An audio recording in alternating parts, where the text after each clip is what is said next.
Super Lucky Disaster Man. Chapter 31, If you think you're so great, then why don't you do it? Dazai Osamu chose Nakahara Chuya to compares with not for any other reason but simply because he was suitable. Komaeda Nagito helping Amuro Toru in their dealings could actually be understood by Dazai Osamu, because Amuro Toru and Komaeda Nagito spent several days together on the island, so it's possible they became familiar with each other.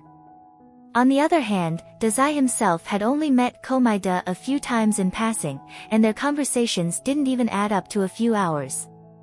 But Nakahara Chuya is not the same. Dazai Osamu was very clear that Nakahara Chuya had left on a mission right after that day.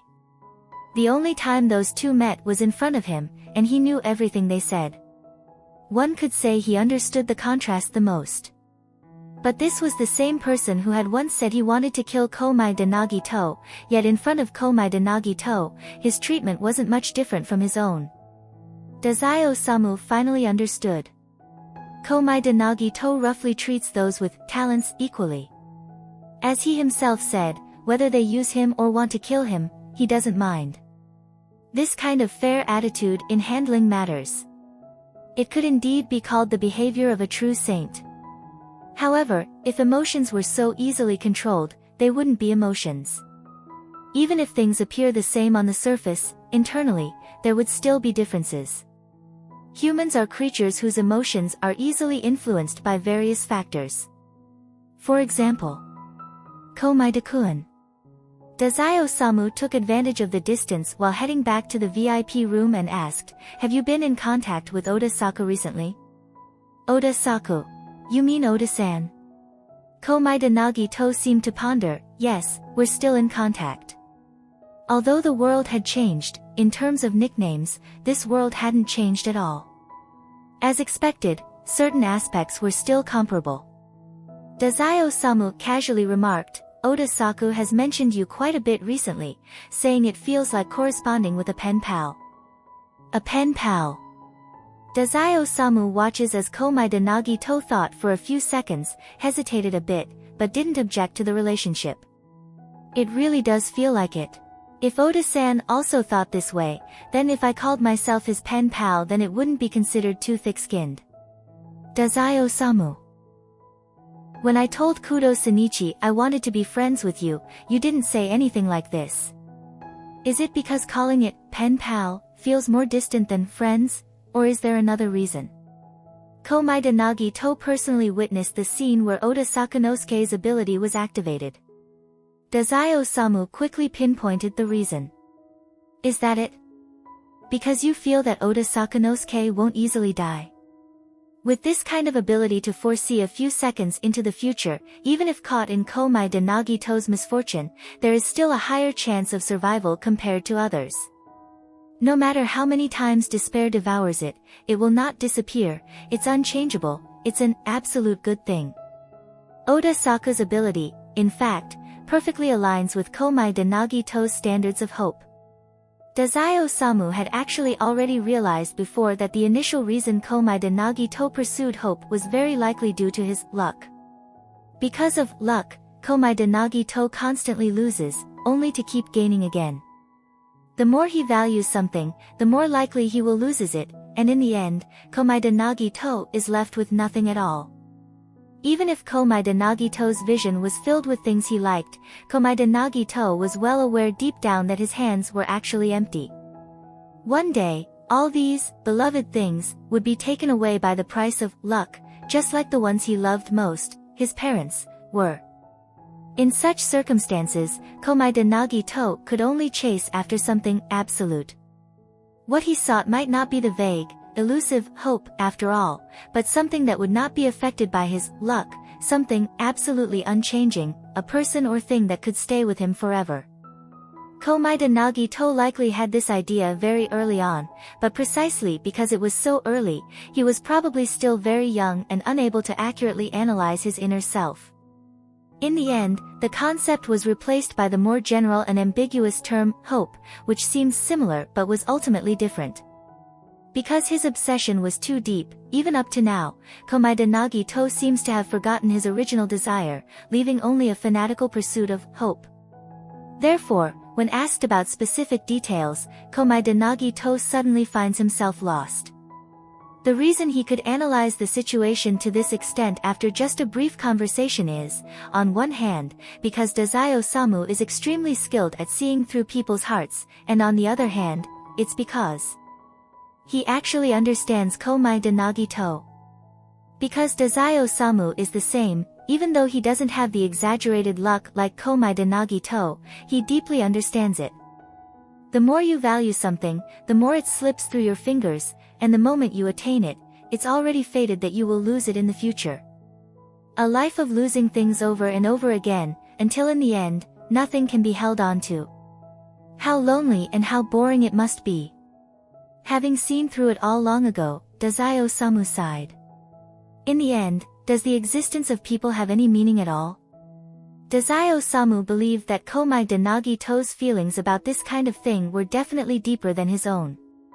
But now, Komaeda Nagito had already found Oda-saku. As long as he's given time, and spends more time with Oda-saku, one day he will realize that perhaps Oda-saku is the hope he's been searching for. Dazai-Osamu vaguely felt both envious and jealous. He originally thought that Komaeda Nagito was searching for something that was overly absolute and didn't exist at all, but after analyzing it further, he realized that Komaeda Nagito's true desire was actually simple yet specific, and it has rapidly made progress. Then what about him? What he wants to find is something that can support the meaning of his survival. Will he find it one day? The VIP room, where Mori Ogai had been waiting for a long time, finally welcomed Dazai-Osamu returning with Komaeda Nagito. During this waiting period, because the Yodo old man across from them wanted to see Komaeda Nagito's information, he had specifically called the head of the insurance department to come and provide an explanation. During the explanation, it seemed that he got angry over the financial report, and the old man began scolding him in front of everyone, ordering the person in charge to give an explanation. The chairman of Tei Corporation was always this capricious. Sometimes, he didn't care about the company's image at all. Everyone was used to it, and no one even stepped forward to stop him. But the person in charge didn't actually think of getting fired and naturally wanting to explain. The result was that after hearing about some insurance-related matters, Mori Ogai confirmed that none of it was of any use to him, because being in the mafia, a high-risk occupation, had long been excluded by insurance companies. After 10 minutes, Mori Ogai knew that Dazai-Osamu was once again slacking off, because for such a short hallway, 10 minutes was more than enough to go back and forth, yet there was still no sign of him. Recalling the structure of the ship, Mori Ogai felt that Dazai-Osamu might have taken Komaeda Nagito for a loop around the other side of the hallway. After waiting another 5 minutes, Mori Ogai began to suspect that Dazai-Osamu might have planned to have a meal with Komaeda Nagito before returning. By now, even if they had taken a detour, it shouldn't take this long. After waiting another 5 minutes, Mori Ogai was certain that Dazai-Osamu probably intended to mess with him. Because the Yodo old man had finally sorted things out with the head of the insurance department regarding Komaeda Nagito's situation, but when they went to call Komaeda Nagito, Dazai-Osamu still hadn't returned.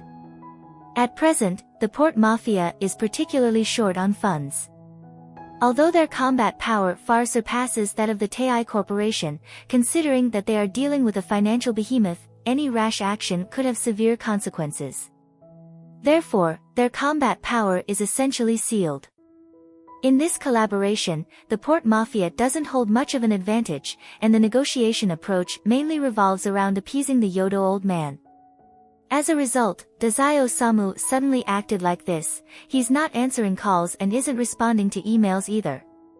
I just hope that Dazai-kun, as always, can finish the mission without a hitch this time.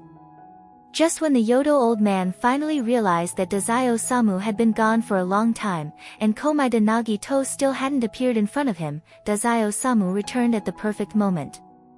I hope I didn't come back too early and disturb you all, Dazai-Osamu said with a serious expression. I saw people rushing down the hallway with documents in hand, and thought you might be very busy, so I took Komaeda-kun for a little walk outside. Dazai-Osamu seemed to glance over leisurely, not even a bit anxious, as if it wasn't him who had received the 2 emails after Koyone-san had given him a call, but someone else entirely.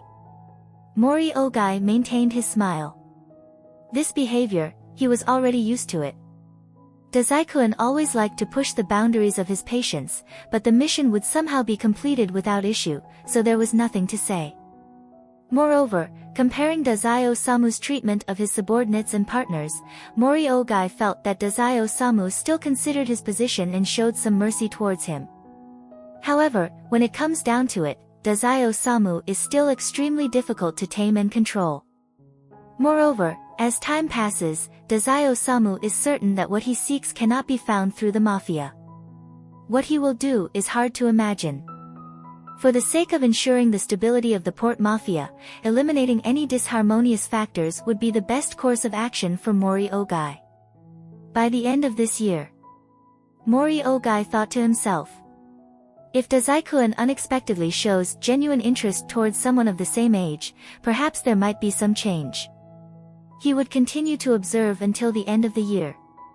Ultimately, losing Dazai Osamu was indeed a great loss for the port mafia, but if by the end of the year Dazai Osamu is still like this, he would have no choice but to take the next step. I hope it won't come to something so regretful on this path. It can only be said that Dazai Osamu had already seen through the Yodo old man's personality. He casually said a few more words, calming down this eccentric old man, easily passing through why he had stalled for so long. The deputy leader and several men in sunglasses standing nearby witnessed this scene, and even behind their sunglasses, one could feel their expressions were indescribable. This kind of appearance was just like a mediocre student looking up at a top student, wondering why the top student, who sleeps during class, plays games at home, and doesn't do homework, still has better grades than them. No matter what these people thought, in any case, the chairman of the Tei Corporation was very satisfied with Dazai Osamu, expressing that he thoroughly enjoyed the attentiveness shown to him. Without wasting time, they returned at just the right moment. The deputy leader was immediately at a bit of a loss. He just contacted a few people on hallway duty, asking where exactly Dazai Osamu had gone, and the result was that they had leisurely walked all the way to the banquet hall, chatting and joking along the way. And now here they are, acting all considerate. But fine, the chairman was in a good mood, and keeping a good mood benefits everyone, so he said nothing. The man in sunglasses gave Komai de Nagi-to another seat. Although Komai de Nagi-to didn't quite understand why he had to come here, he still happily sat down. The Koyone-san last time he saw is also here. Maybe this time he can confirm the other person's full name. And there's also Dazai-kun's boss. He must be an incredible person, otherwise, Dazai-kun wouldn't have been able to work at the port mafia for so long. But as for the chairman of the Tei Corporation, Komai de Nagi-to, based on the information he had learned before, feel pretty indifferent toward him. Some of the old man's ideas just don't align with his. Komai de Nagi-to, is that right? The Yodo old man looked up and down at Komai de Nagi-to with his cloudy eyes. I presumed you know who this old man is. Chairman Yodo. Komai de Nagi-to calmly responded, completely unlike how an ordinary person of his age would react in such a situation. He, if you already know, this old man won't say much more. The Yodo old man let out an eerie laugh. Why are you interested in boarding this old man's ship of hope? I gathered some information online and gained some insight into the Tei Corporation's underground activities. Komai de Nagi-to sighed. I want to find a place full of despair, to witness the moment hope blooms. I had a feeling that your side might meet my requirements, so I found a way to come aboard. But this ship, it really disappoints me. The atmosphere suddenly froze. The deputy leader and the men in sunglasses around him had drastic changes in their expressions, some even thought of rushing over to shut Komai de Nagi-to's mouth. Shut up, ah! Do you know how many brain cells we've burned and how many meetings we've held just because the chairman said, plan an event that will make people's blood and flesh boil? Do you know how hard we worked to come up with the idea, placing an order with the factory for custom sensor tags and troubleshooting the endless mechanical data problems when they failed to tally with the tables? Do you know that during the first event, when the factory made a mistake and didn't meet the deadline, we had to hide people under the tables, and the staff had to manually count every tag? What do you know? You don't know anything. Right now, this guy standing here running his mouth without a care, even dares to mock them in front of everyone, belittling all their hard work. That one sentence alone could make the chairman feel embarrassed, and then he'd turn around and severely punish them. Is there anyone in this world besides Chairman Yodo who can torture them like this demon? This life is unbearable.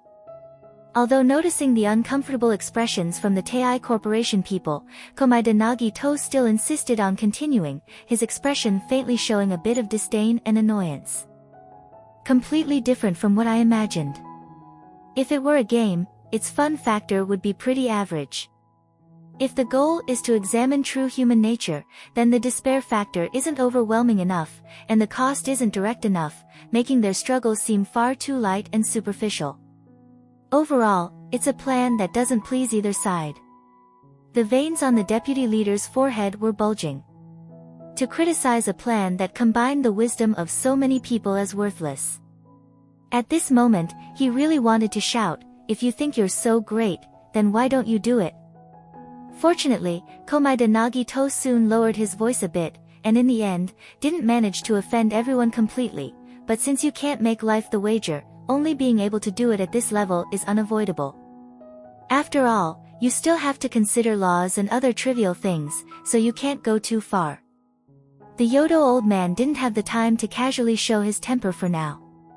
He looked at Komaeda Nagito thoughtfully. "You sound like someone with a lot of experience."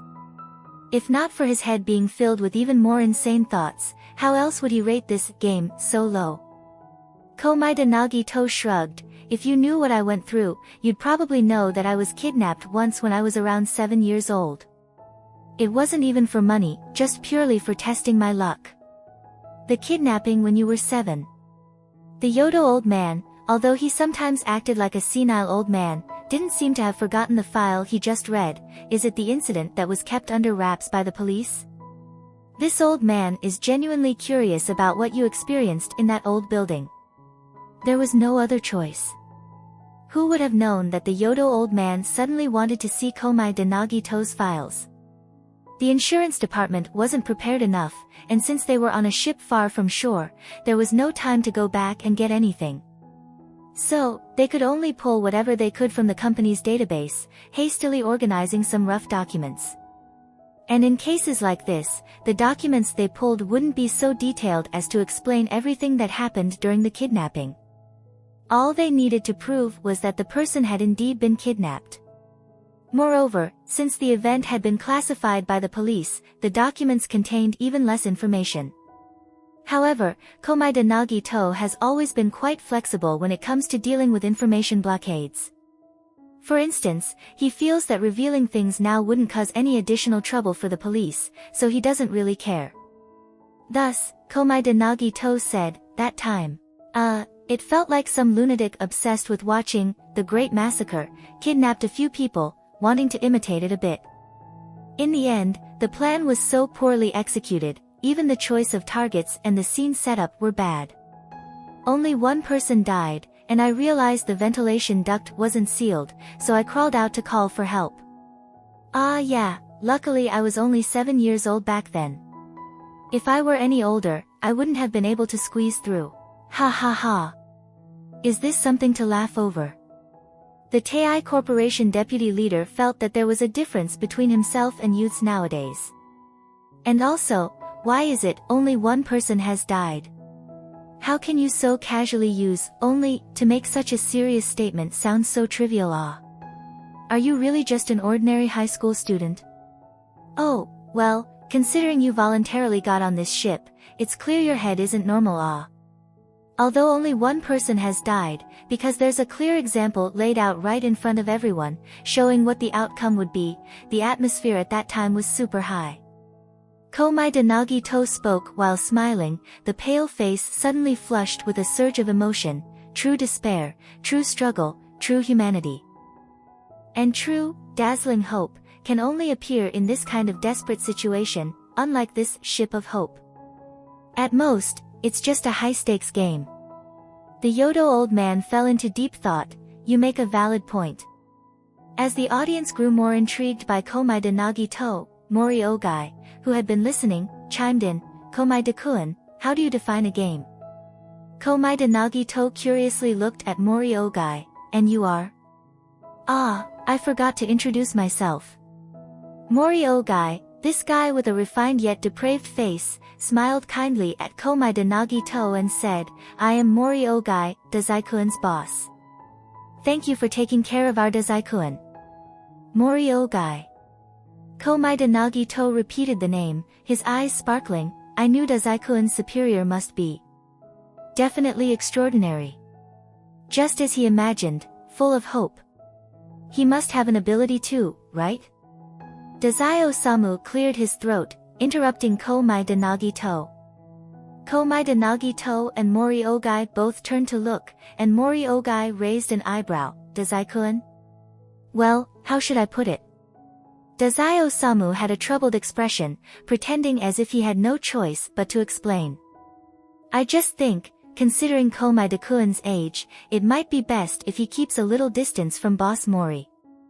You never know if he might say something that would cause the boss to misunderstand. Mori Ogai's mouth twitched. Dazai-kun, I've told you many times already, my range of target isn't that wide. He just found out through Tei Corporation's insurance department that Komai de Nagito is 15 years old this year. His interest is in girls under the age of 12, okay?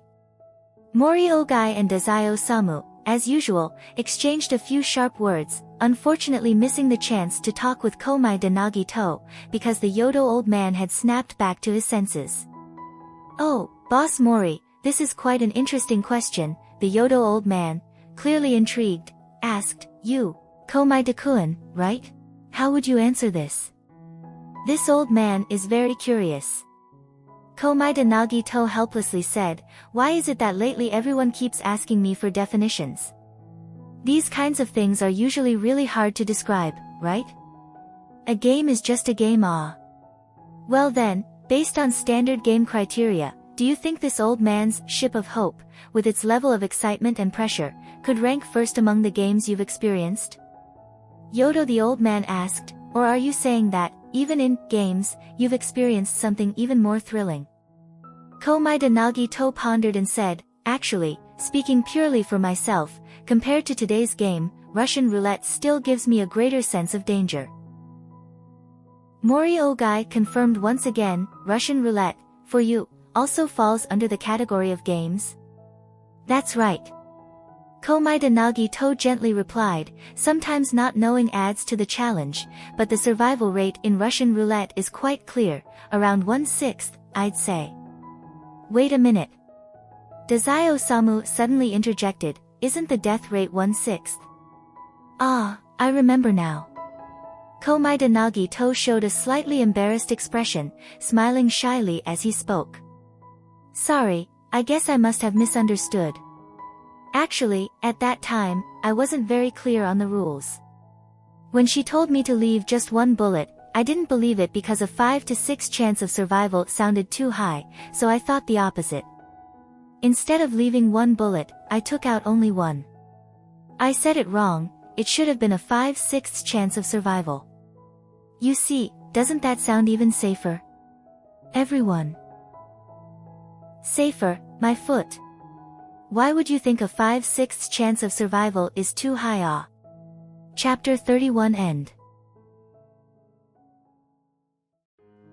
Chapter 32, The most unlikely truth is the truth. Sitting there, watching Komai de Nagito casually win 11 games in a row, then reading through his records and data, everyone here, surprisingly, adapted well to this kind of claim. They only muttered a bit under their breath and didn't question the authenticity of those words at all. A few suspicions rose in Mori Ogai's mind. This kind of luck seemed to surpass common sense, even mocking probability itself. Thinking about Dazai's interest in him, could it be some rare ability? Don't look as if the Port Mafia has many ability users. In fact, according to investigations, ability users are extremely rare, and ordinary people may not even see one in their entire lives. However, it seems like ability users attract other ability users. If you are an ability user yourself, you will unconsciously encounter other ability users. Sometimes, Mori Ogai even wonders whether there are truly many ability users in this world, or if it's just an illusion. Therefore, right now, Mori Ogai is making the same mistake as Ozaki Koyo did in the beginning, thinking that Komaeda Nagito's situation must certainly be that of an ability user. Moreover, he starts calculating whether or not this type of ability could be recruited for his own use. Up until now, Mori Ogai has only been contemplating Komaeda Nagito from a normal perspective, but knowing what he's thinking, Ozaki Koyo hesitating to speak as she watches him, deciding to quickly find a chance to tell him the unfortunate news. He's not an ability user. His luck is impossible for you to control. The Yodo old man was actually quite interested in Komaeda Nagito, seemingly having forgotten that today's guest was supposed to be the port mafia, and instead dragged Komaeda Nagito into a conversation that wouldn't let him go. Spare me, my ideals really don't align with yours. I've even been suggesting that you change the name of the Ship of Hope to something like Dream Vessel, which would feel much more accurate. Komaeda Nagito, not at all afraid of the chairman of the Tei Corporation, sighed and said, "Lightweight despair can't possibly give birth to hope, but you call this ship the Ship of Hope, it's practically a joke. I recommend changing your entire plan moving forward." The deputy leader and the men in sunglasses wiped cold sweat from their brows as they looked at Komaeda Nagito. Although their passionate efforts were being denied, deep down, they couldn't help but admire him from another perspective. Clearly, the honorifics used seemed perfectly fine at first, but there was a subtle tone of mockery. To dare speak to the chairman like that, this boy is, in a certain way, quite the badass.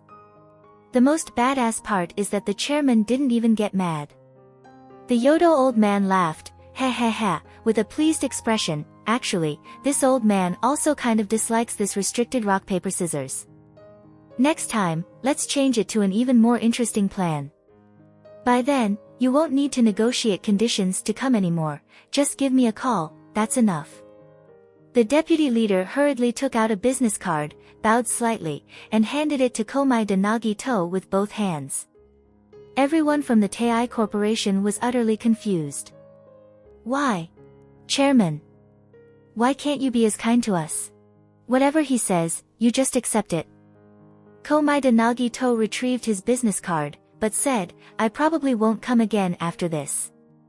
The Yodo old man unexpectedly raised an eyebrow. "Next time might just meet your requirements." This old man just thought of a good idea. Everyone up hundreds of meters in the sky, stepping from one tall building to another, only able to balance on narrow beams of steel. If they fail, they'll fall to their deaths. This level of danger is sure to push them to perform at their limits, right? Simple, crude, and boring.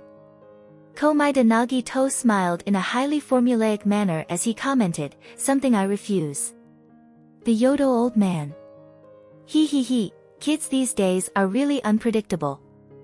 At this moment, someone finally reminded them that according to the plan, they were about to reach the port of Yokohama. When the Yodo old man heard the key word, Yokohama, he finally recalled the initial objective. Mori Ogai, who had been ignored for quite a while, remained calm. This Yodo old man, just now while talking, started drooling, looking as if he was about to fall into elderly senility. Forgetting this kind of thing is very normal. Although he was teased by Komaeda Nagito earlier, after hearing a series of incredible experiences, the Yodo old man's mood surprisingly wasn't bad at all. He glanced at the people from the port mafia, thought for a moment, and said, "Thanks to all of you for looking after this child. Today, this old man is truly delighted." Let's go with what was mentioned earlier.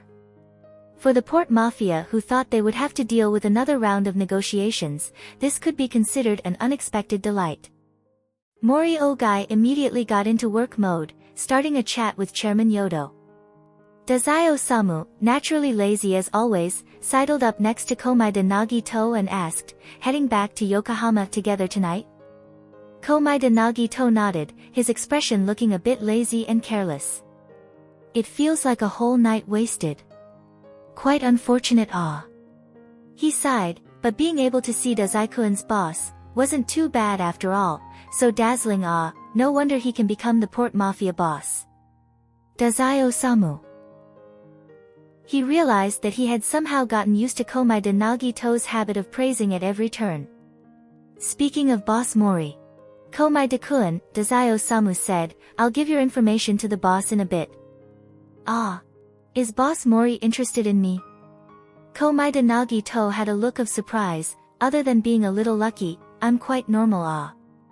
Dazai Osamu chuckled softly, even though you say that, Boss Mori doesn't think the same way, ah. If he invites you to join the port mafia, would you accept? Komaeda Nagito shook his head, please help me decline, Dazai-kun. You're really not going to agree? Dazai Osamu said with great interest, if it's the port mafia over here then they often gamble with their lives. The Tei Corporation's concerns don't mean much to us. Wouldn't this kind of situation make it easier to find the hope you're looking for? Because if it become a daily thing, then it won't become despair, ah. Komaeda Nagito naturally replied, moreover, I want to seek hope, the absolute best thing. If I've never really considered pursuing this, even if I fall deep into despair, I wouldn't think of hope. From this perspective, the port mafia as a whole doesn't meet my requirements. I just need to associate with a few individuals who do. Dazai Osamu looked at Komaeda Nagito for a few seconds, then suddenly lowered his head and whispered in his ear, do you think I can find what I'm looking for in the port mafia? Dazai-kun is looking for the meaning of survival, right? Komaeda Nagito recalled a few bits of information from their previous conversations. I remember, Dazai-kun is trying to approach death to find the answer, isn't that right? Dazai Osamu used a tone that concealed his true feelings and grumbled like he was sulking, it's been 2 years, and I still haven't found it. Lately, I've been wondering whether I should keep searching or change my method. Komaeda-kun, what do you think is the meaning of existence? His voice grew quieter as he spoke, clearly aware that his thoughts were somewhat dangerous to express in front of the port mafia. Honestly, it would have been best to keep them to himself rather than sharing them with someone he wasn't even familiar with, especially since Boss Mori was just a short distance away, and even a slightly louder voice could be overheard. But seeing Komaeda Nagito so resolutely say that he didn't need to join the port mafia, that the port mafia couldn't give him what he wanted, he couldn't help but feel a little resentful. Dazai Osamu's intuition told him that Komaeda Nagito might say something unexpected, just like when he responded to Oda Saku's letters, often slipping in things that Oda Saku described as very similar to Dazai, or Dazai should take a look at this, something along those lines. Komaeda Nagito fell into thought, this question is quite hard to answer, ah.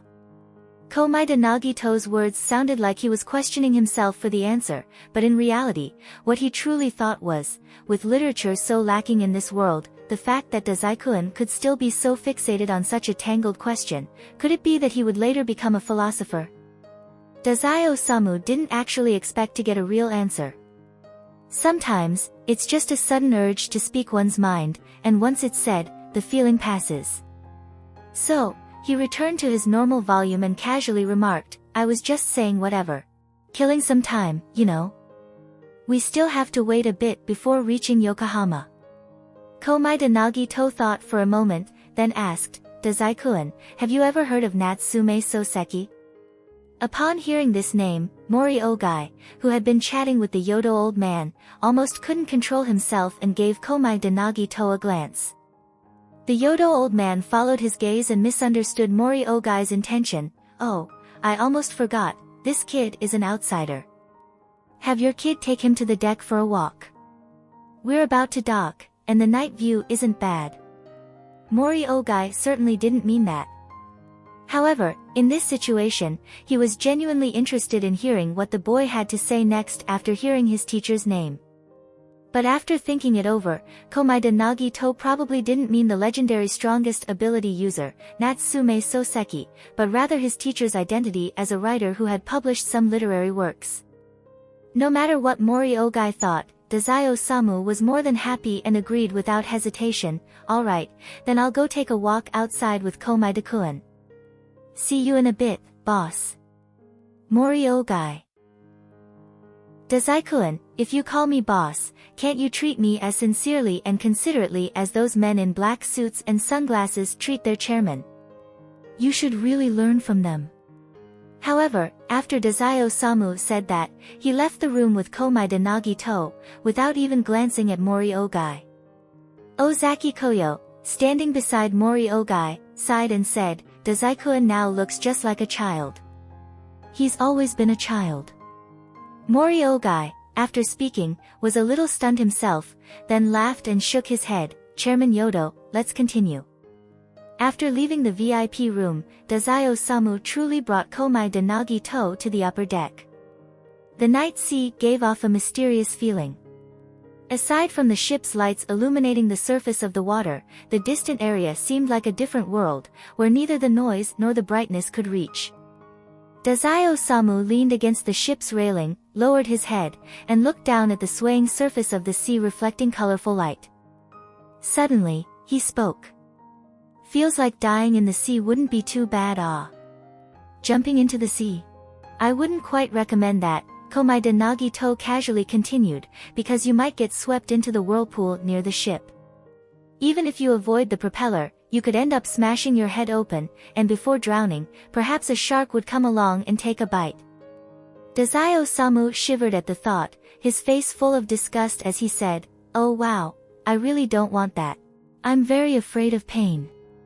Then let's change the method, Komaeda Nagito suggested, seemingly unaware of how inappropriate his idea was for the topic at hand. He thought he was helping Dazai-Osamu. I'll help you keep an eye out as well. Dazai-Osamu looked genuinely pleased, thanks. By the way, do you know the phrase, one head smashes to death on tofu? I'm thinking of trying to see if I can smash myself to death with tofu. Komaeda Nagito immediately clapped his hands for him, quite clever. So next, are you planning to study particle science? Dazai-Osamu paused for a moment. How do you even do that, Komaeda-kun? Being able to casually say something with a hint of sarcasm. No, before that, I figured I'd at least try some basic cooking. Dazai-Osamu forced himself to continue, which for him was a rare occurrence, but when facing Komaeda Nagito, Dazai-Osamu found himself often at a loss for words. Komaeda Nagito revealed a bright smile. Dazai-kun is going to cook. That's really something to look forward to. Speaking of which, Amuro-san's cooking is especially amazing. I had it once, and it's not much worse than a Michelin chef. Oh. Dazai-Osamu mused, that Amuro-san, huh? I see. After he's finished with his own matters, I'll go seek some advice from him. When Dazai-Osamu spoke, he emphasized the key words, Komaeda-kun, you won't stop me again this time, right? Komaeda Nagito smiled wryly and waved his hand, how could it be? Dazai-Osamu, satisfied enough, turned around, leaned his back against the railing, feeling the sea breeze as he said, by the way, about the question just now. I heard Oda-saku mention it, Natsume Soseki, he's a author, right? Komaeda Nagito sighed slightly, he's truly an amazing author. At the time when all the great literary figures were changing professions, seeing such a familiar name appear in bookstores, how deeply moving it was. It truly feels like crossing two worlds of hope. Then, does this author have something special about him? Dazai-Osamu asked curiously. Komaeda Nagito responded, I just feel that some of the content in his books might serve as a reference for Dazai-kun. He considered himself insignificant, unqualified to point fingers at Dazai-kun's way of survival and goals, so as someone who reads many books, Komaeda Nagito had been pondering from the start if any of these famous quotes filled with hope would be suitable to answer Dazai-Osamu. Sigh, Dazai-kun, living in this world is too tragic. There's no one he can talk to about this subject. None of the literary authors write books anymore, so no wonder Dazai-kun feels so lonely, only left to ponder by himself. Thus, after one round of elimination, Komaeda Nagito settled on Natsume Soseki. Dazai-Osamu asked, what did he write? Humans are not born for some specific purpose. If they were, it would be equivalent to stripping them of their freedom and turning them into slaves of meaning. Therefore, personal purpose must be established by oneself. Something like that, I can't quite remember the exact words. After speaking, Komaeda Nagito, in a relaxed tone, said, "So, not having a goal isn't a big deal, right? On the contrary, it shows that you're free. Doesn't that actually feel not too bad? But tracing back to it, Dazai-kun, you're extremely dazzling, and I really support you continuing on. If one day you find the meaning of survival, please be sure to let me know." As Komaeda Nagito rambled on, Dazai Osamu maintained an eerie silence. After a long while, even Komaeda Nagito stopped himself, only for Dazai to suddenly burst into laughter. "Is that so?" His tone carried a hint of complaint mixed with delight. "Even though one problem is solved, there's still another one I have to figure out on my own." Komaeda Nagito, imitating Dazai Osamu's posture, leaned against the railing. "Did it help, Dazai-kun?" "Yeah, I'll go buy all of Natsume Soseki's books and take a look later. When Oda Saku recommended them before, I should have read them." Dazai Osamu lifted his head, gazing intently at the dim starry sky, then turned to look at Komaeda Nagito standing beside him. "But I feel like my thoughts aren't wrong. Next, as expected, I should continue to taste and closely observe death." Komaeda Nagito softly replied, "Do your best, Dazai-kun." Dazai Osamu slightly smiled. Pursuing death to find an answer for himself and pursuing the hope that will never leave him, Komaeda-kun, they should have been like two parallel lines, never intersecting, yet now they miraculously crossed paths. Should this bond be maintained? Dazai Osamu closed his eyes, as if sinking into the deep sea, his heart peaceful and serene. The Hope cruise ship stopped in Yokohama, with the port mafia finally reaching an agreement with the Tei Corporation, along with Komaeda Nagito planning to return back to his Yokohama home, disembark the ship together. At the port, Nakahara Chuya and other members of the port mafia, who were there to welcome everyone back, wore puzzled expressions as they stared at Komaeda Nagito, who clearly should not have been there. "Hey, blue mackerel." After meeting with the boss, Nakahara Chuya lowered his voice and asked Dazai Osamu, "What's up with this guy? Didn't you say he was just an ordinary person?" Although Nakahara Chuya didn't personally witness Komaeda transforming back into human form, he still decided to check the surveillance, just to confirm the other party's appearance. After all, even if Dazai Osamu agreed, it's still better to be a bit cautious about who comes to the port mafia. Moreover, he was indeed a little curious about how the person he'd been petting like a cat for half the day actually looked. This might affect whether or not he'd have nightmares at night. After remembering Komaeda Nagito's appearance through the surveillance video, Nakahara Chuya felt more at ease than before. Then, upon hearing Koyone-san say that she had looked through the information and confirmed that he was an ordinary person, he just tossed Komaeda Nagito's situation to the back of his mind. But the problem is, wasn't he supposed to be an ordinary person? He thought he wouldn't encounter him again. He had worked so hard to forget that psychological shadow. And now it's back. This time, it has nothing to do with me, you know. Komaeda-kun is someone the Tei Corporation's chairman appreciates, Dazai Osamu casually replied. Nakahara Chuya looked at Komaeda Nagito with suspicion. It wasn't that he was overthinking, just that, could a normal person really be valued by both Dazai Osamu and the chairman of the Tei Corporation?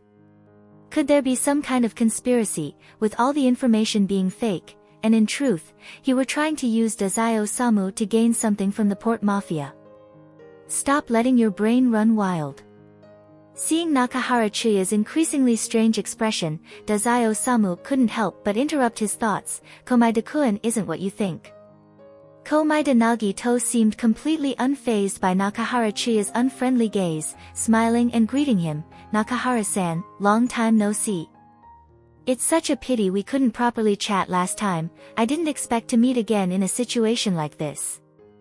Although it's a bit unfortunate that I couldn't find what I wanted to see on the ship, other than that, everything's really lucky." Hello. Nakahara Chuya wasn't too good at dealing with this kind of person.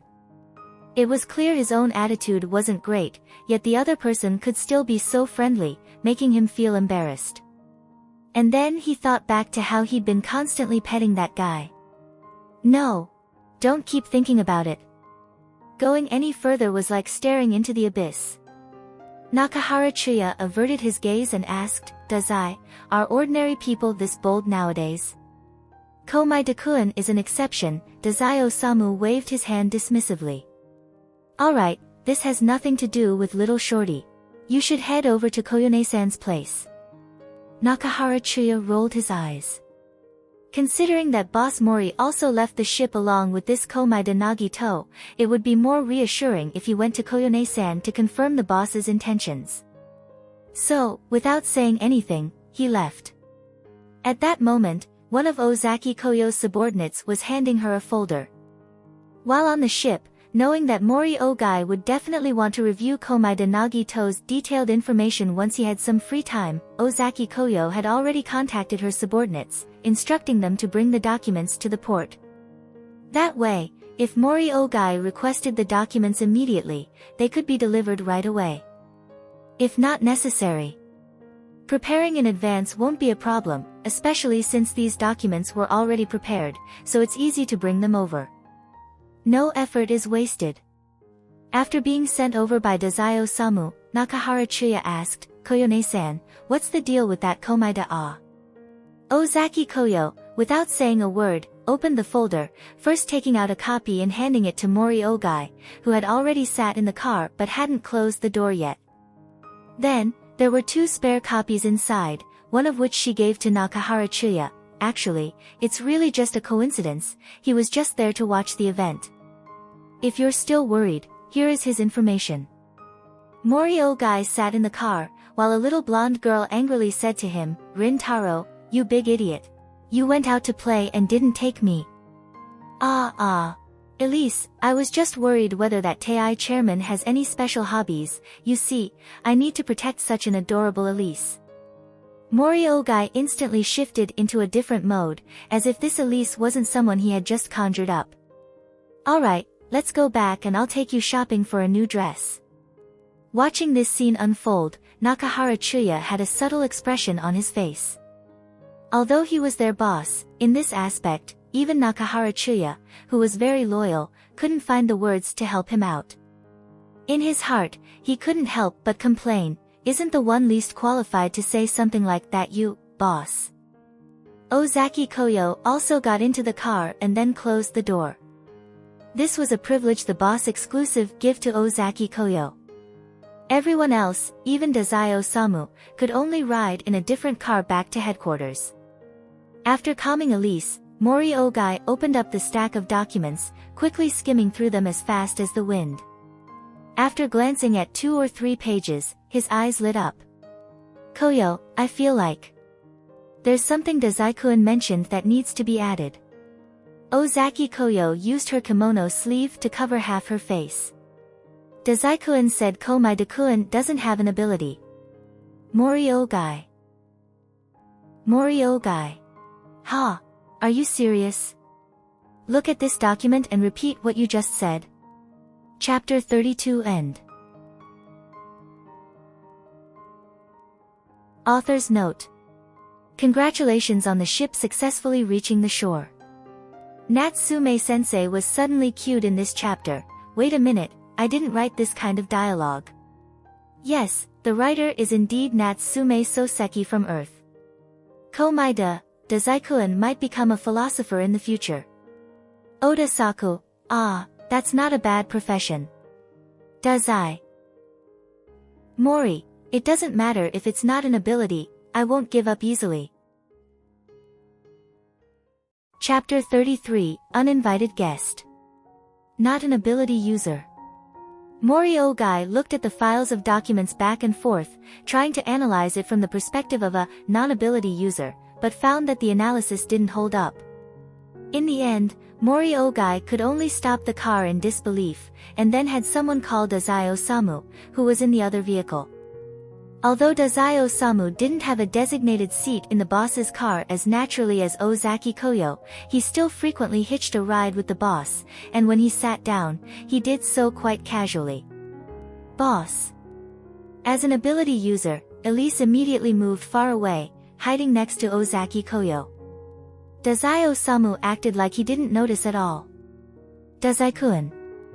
Mori Ogai, trembling, held the documents in his hand. You probably know why I called you over, right? Dazai Osamu grinned, I know.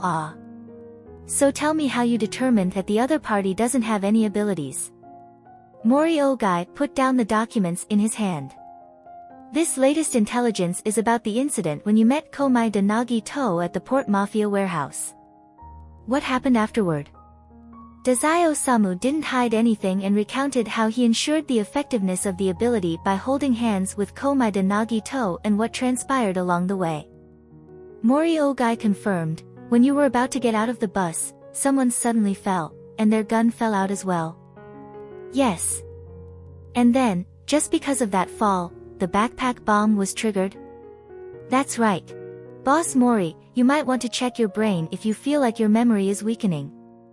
Mori Ogai ignored what Dazai Osamu said and continued confirming, then with one sudden break, the bomb detonator just happened to fly into Komai de-kun's hands. Has your memory really deteriorated that much? I really should have brought a recorder. Mori Ogai, upon hearing the development of the plot, felt utterly confused, thinking he might have misunderstood something. However, after confirming it with just a couple of sentences, he immediately understood. There was no issue with his understanding, the issue lay with Komai de Nagi-to. Mori Ogai, with a headache, held his forehead. At this moment, are you sure you're not letting go of his hand? That's right, but later on, because someone wanted to use force to threaten us, Komai de-kun looked like someone who wouldn't fight at all, so I had to step in. Dazai Osamu sighed, you know my skill level in martial arts, and it was a bit troublesome with someone holding my hand. That said, I felt it was enough confirmation, so I loosened my hold at that point. Mori Ogai pondered for a moment, still feeling somewhat dissatisfied. Although the Port Mafia already has a few ability users, compared to those ability organizations from foreign countries, it's basically nothing. Encountering an ability user whose strength is unclear is rare, and it seems like this person has no issues with the Port Mafia. If a misunderstanding causes a missed opportunity, wouldn't that be such a pity? Logically speaking, Dazai Osamu is currently the only known person who can nullify abilities, and whether the other party has an ability or not completely depends on his words. Although the chances are slim, if Dazai Osamu wanted to make Komai de Nagi-to say something, twisting the truth isn't impossible. Mori Ogai tried saying, do you want to confirm it again? After all, according to Dazai Osamu's way of speaking, just confirming like that for a moment didn't seem convincing enough, and it was also giving him a chance to correct his own conclusion. Dazai Osamu retorted, boss, do I look like I'm really that free? Confirming this is truly a waste of time. Mori Ogai.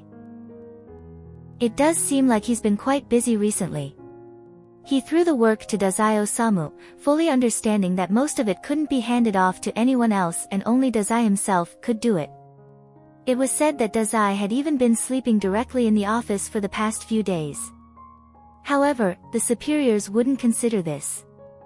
What Mori Ogai thought was, why did all these work have to come at such a time? It would have been better if the work had been arranged when Dazai wanted to die from several sleepless days in a row.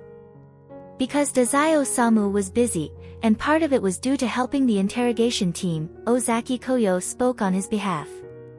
Dazai-kun has indeed been very busy lately, and the only time he can arrange freely is his sleep time.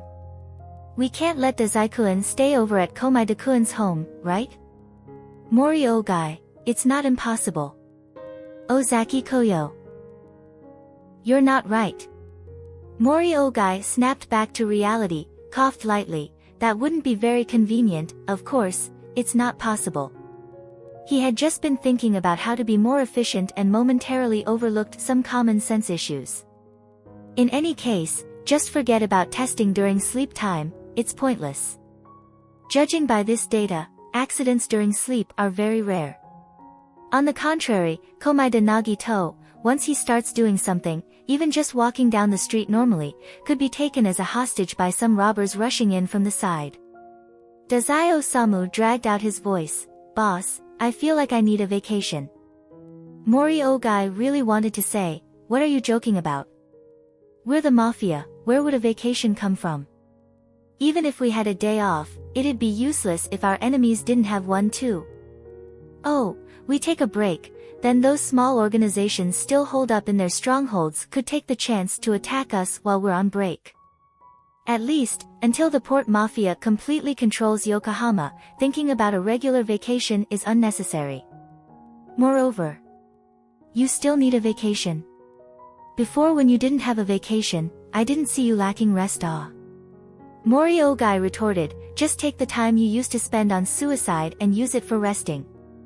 Ozaki Koyo suddenly chimed in, actually, if you're talking about increasing free time, there's still a way. Mori Ogai, reminded by this, immediately realized, that's true. Dazai-kun, it's about time for you to be promoted to executive, isn't it? Last year's Dragon's Head conflict achievements were actually enough to make Dazai Osamu an executive, but because he was too young, they only spread rumors at first. The internal resources and power had already leaned in his favor, giving Dazai Osamu time to clear any disharmonious voices. That's how it was said, but in truth, no one had objections about Dazai Osamu becoming an executive for quite some time. It's unclear what Dazai Osamu was waiting for, as anyone else would have already gone to hint to Mori Ogai when the promotion would become official. Yet, Dazai Osamu didn't care and showed little interest in becoming an executive. However, for the current Dazai Osamu, the main advantage of the official transition is probably having more subordinates at his disposal. He can directly delegate a lot of tasks without needing to personally step in, and he can even give orders over the phone while playing outside, basically treating it as a kind of disguised vacation. Sure enough, this time when Mori Ogai brought it up again, Dazai Osamu didn't just brush it off. Instead, he readily agreed to it. Mori Ogai immediately felt his head go bald. Why is it such a hassle to get someone promoted?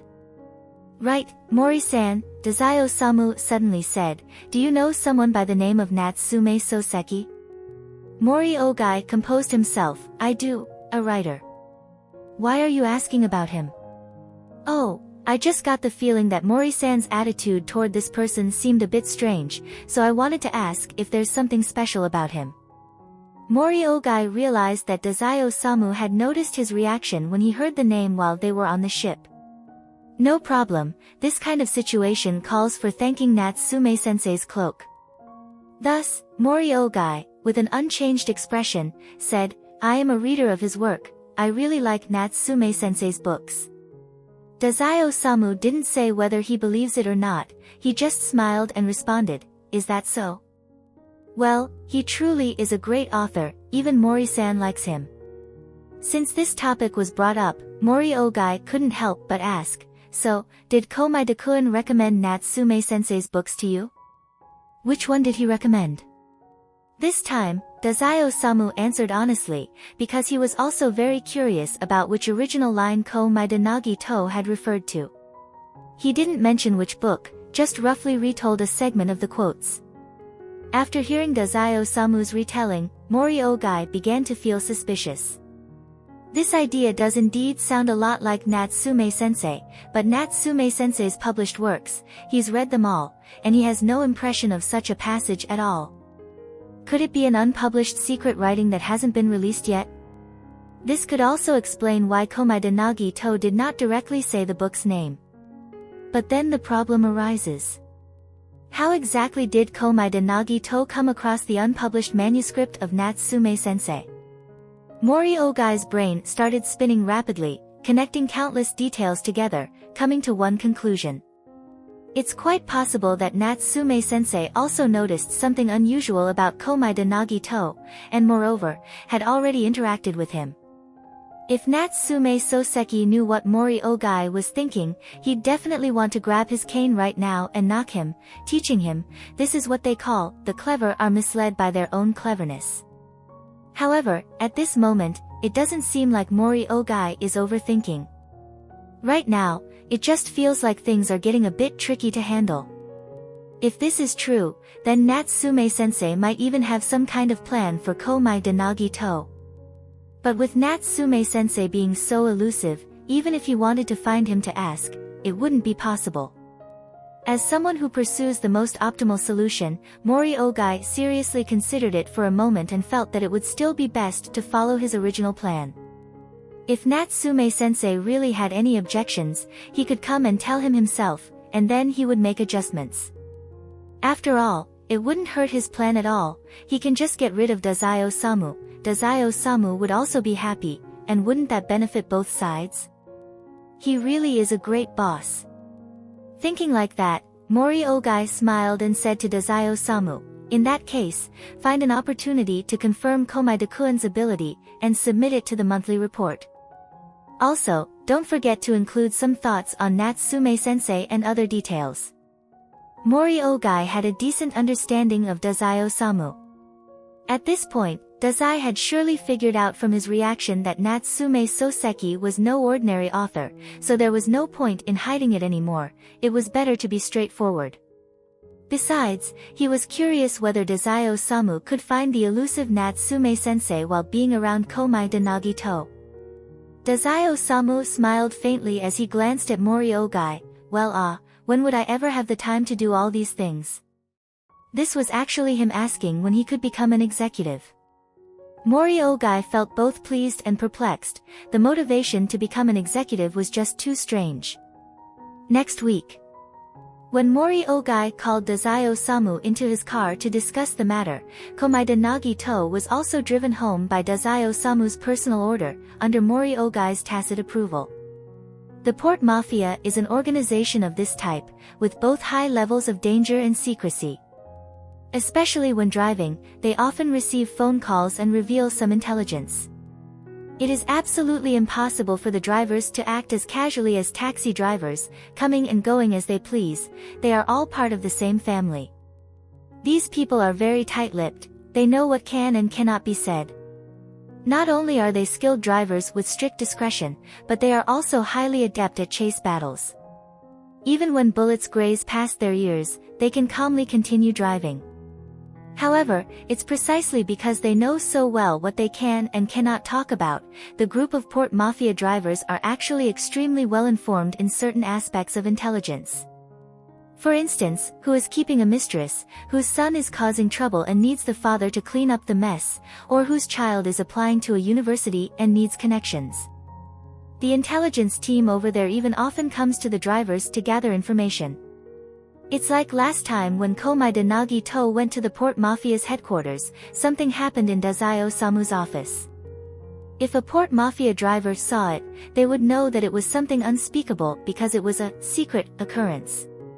The term secret, honestly, is quite ambiguous for those in this line of work. You could say it depends on how well someone can read between the lines. But today, doing it so openly in front of everyone as the driver takes Komai de Nagito back to the house. Well, then there's no problem at all. Take Komai de Nagito home and immediately return to Port Mafia's headquarters. In the driver's lounge, they started chatting. Do you all still remember the last time Dazai-sama suddenly had someone from headquarters send an ordinary person home? This matter, in fact, quietly spread throughout the entire Port Mafia. As soon as the driver mentioned it, someone immediately chimed in. Of course I remember, I was the one who did it back then. Why are you suddenly mentioning this? The driver lowered his voice and gossiped. Today, Dazai-sama also had me take that person home. Originally smoking and chatting, the group of drivers instantly had their attention drawn over. That kid came again. Someone exclaimed, I thought last time was a special case. But isn't Dazai-sama supposed to be out discussing business with the boss this time? Why did a regular person suddenly appear? You've forgotten who they're doing business with this time, haven't you? Immediately, someone who understood appeared.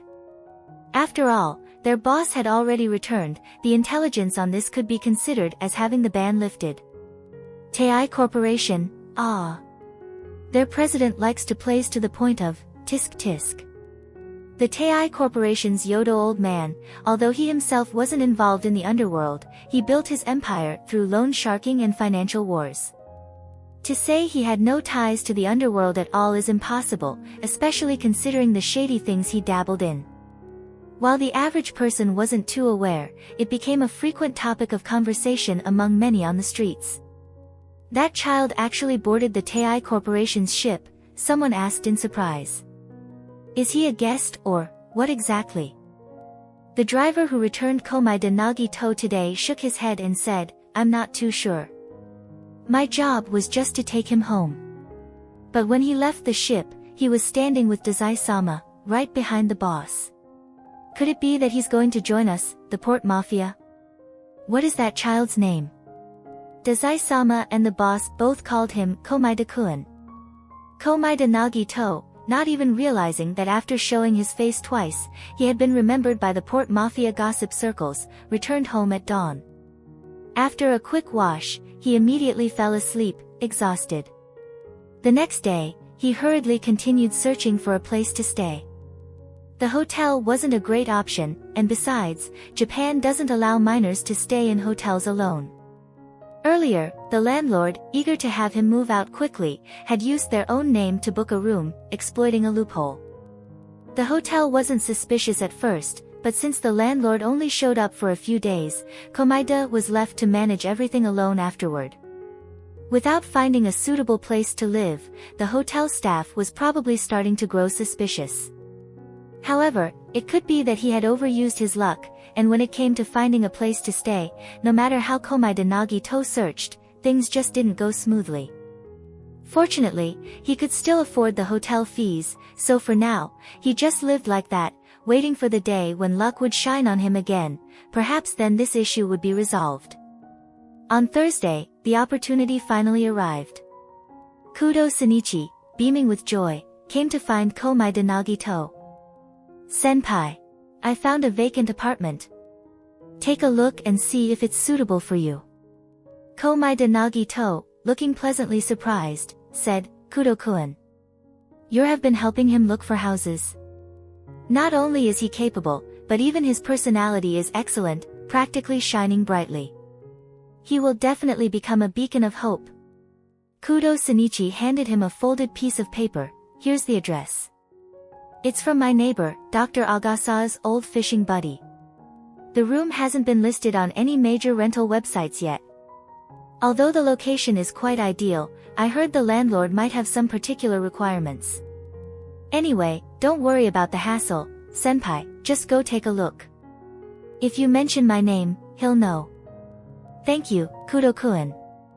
Komai de Nagito accepted the paper with a touched expression. "I never thought such a small matter would always remain in Kudo-kun's heart. It truly makes me feel uneasy." Upon hearing that familiar tone, Kudo Shinichi didn't bother with any formalities and directly interrupted Komai de Nagito. "It's no big deal, really. It was just a matter of paying more attention to relevant information while observing my surroundings in everyday situations. It also helped train my observational and intelligence-gathering skills, so it didn't take much effort at all." Komai de Nagito praised, as expected of Kudo-kun, the future famous detective. "No matter when or where, you never forget to hone your detective skills, truly a born detective." Kudo Shinichi didn't really think this was a big deal, but being praised like that, even as someone who likes standing out would felt a bit embarrassed. "Well, I just came to say that. I have other things to do, see you later." After saying that, even though Kudo Shinichi had clearly come to help his senior, he ran off in a hurry. Komai de Nagito reluctantly retracted the leftover words, then unfolded the paper and checked the address, aligning it with the map in his mind. It was a convenient location for school commute, much better than any of the places he had rented before. To have Kudo Shinichi confidently came to find him, it is proof that there were no apparent flaws. So, after school today, Komai de Nagito went to check out this address, took a look at the house, and chatted with the landlord, an old man.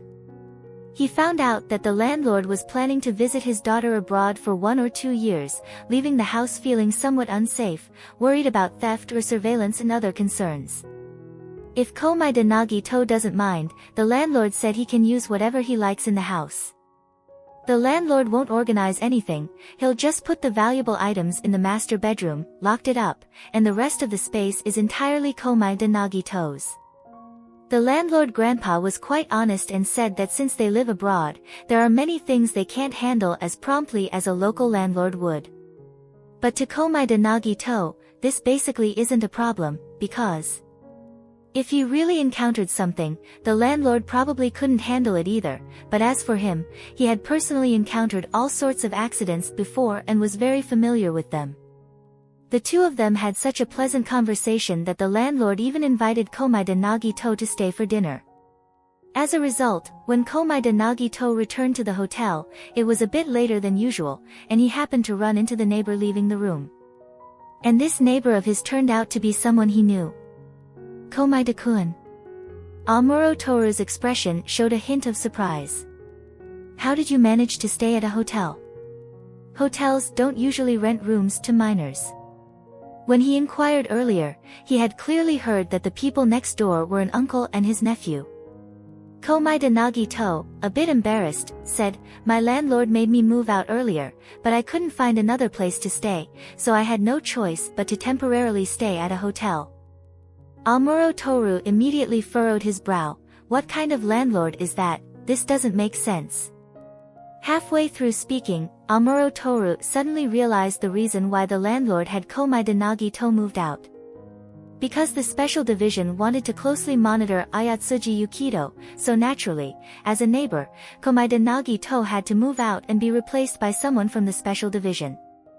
As a Japanese police officer, Amuro Toru wasn't in a position to comment on the internal operations of other government departments, so he awkwardly swallowed the rest of his words and instead asked, "Are you staying here for a few days? Haven't found a place to live yet?"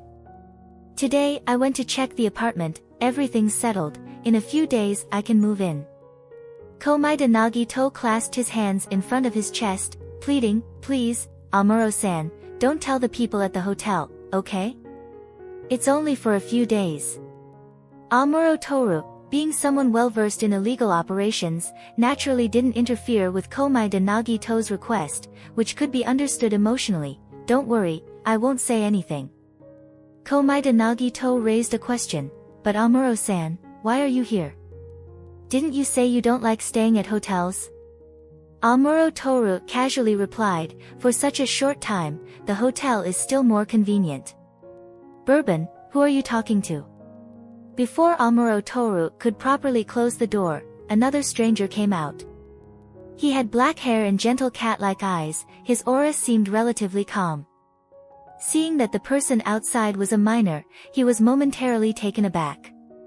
"Just getting to know a little friend."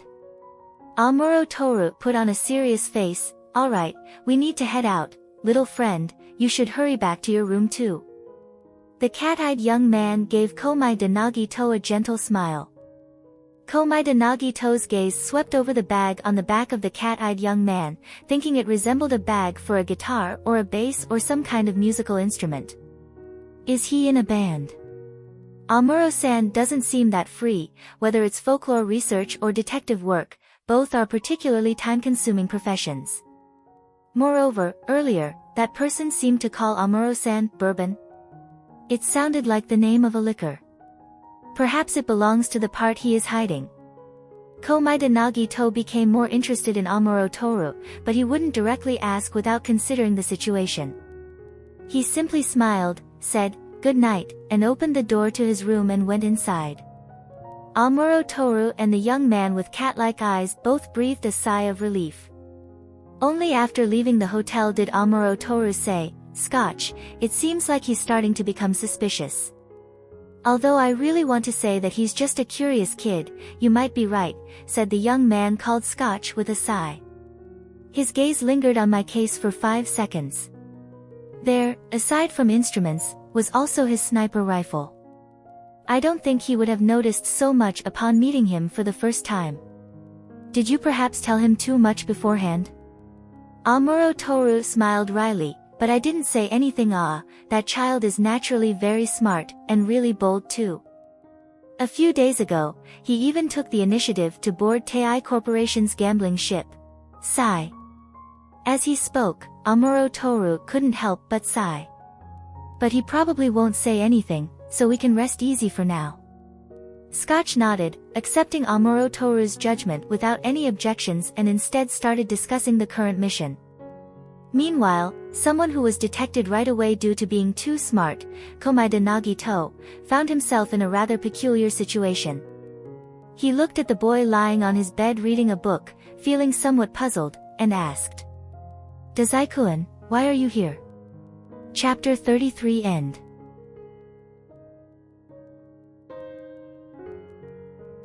Author's note.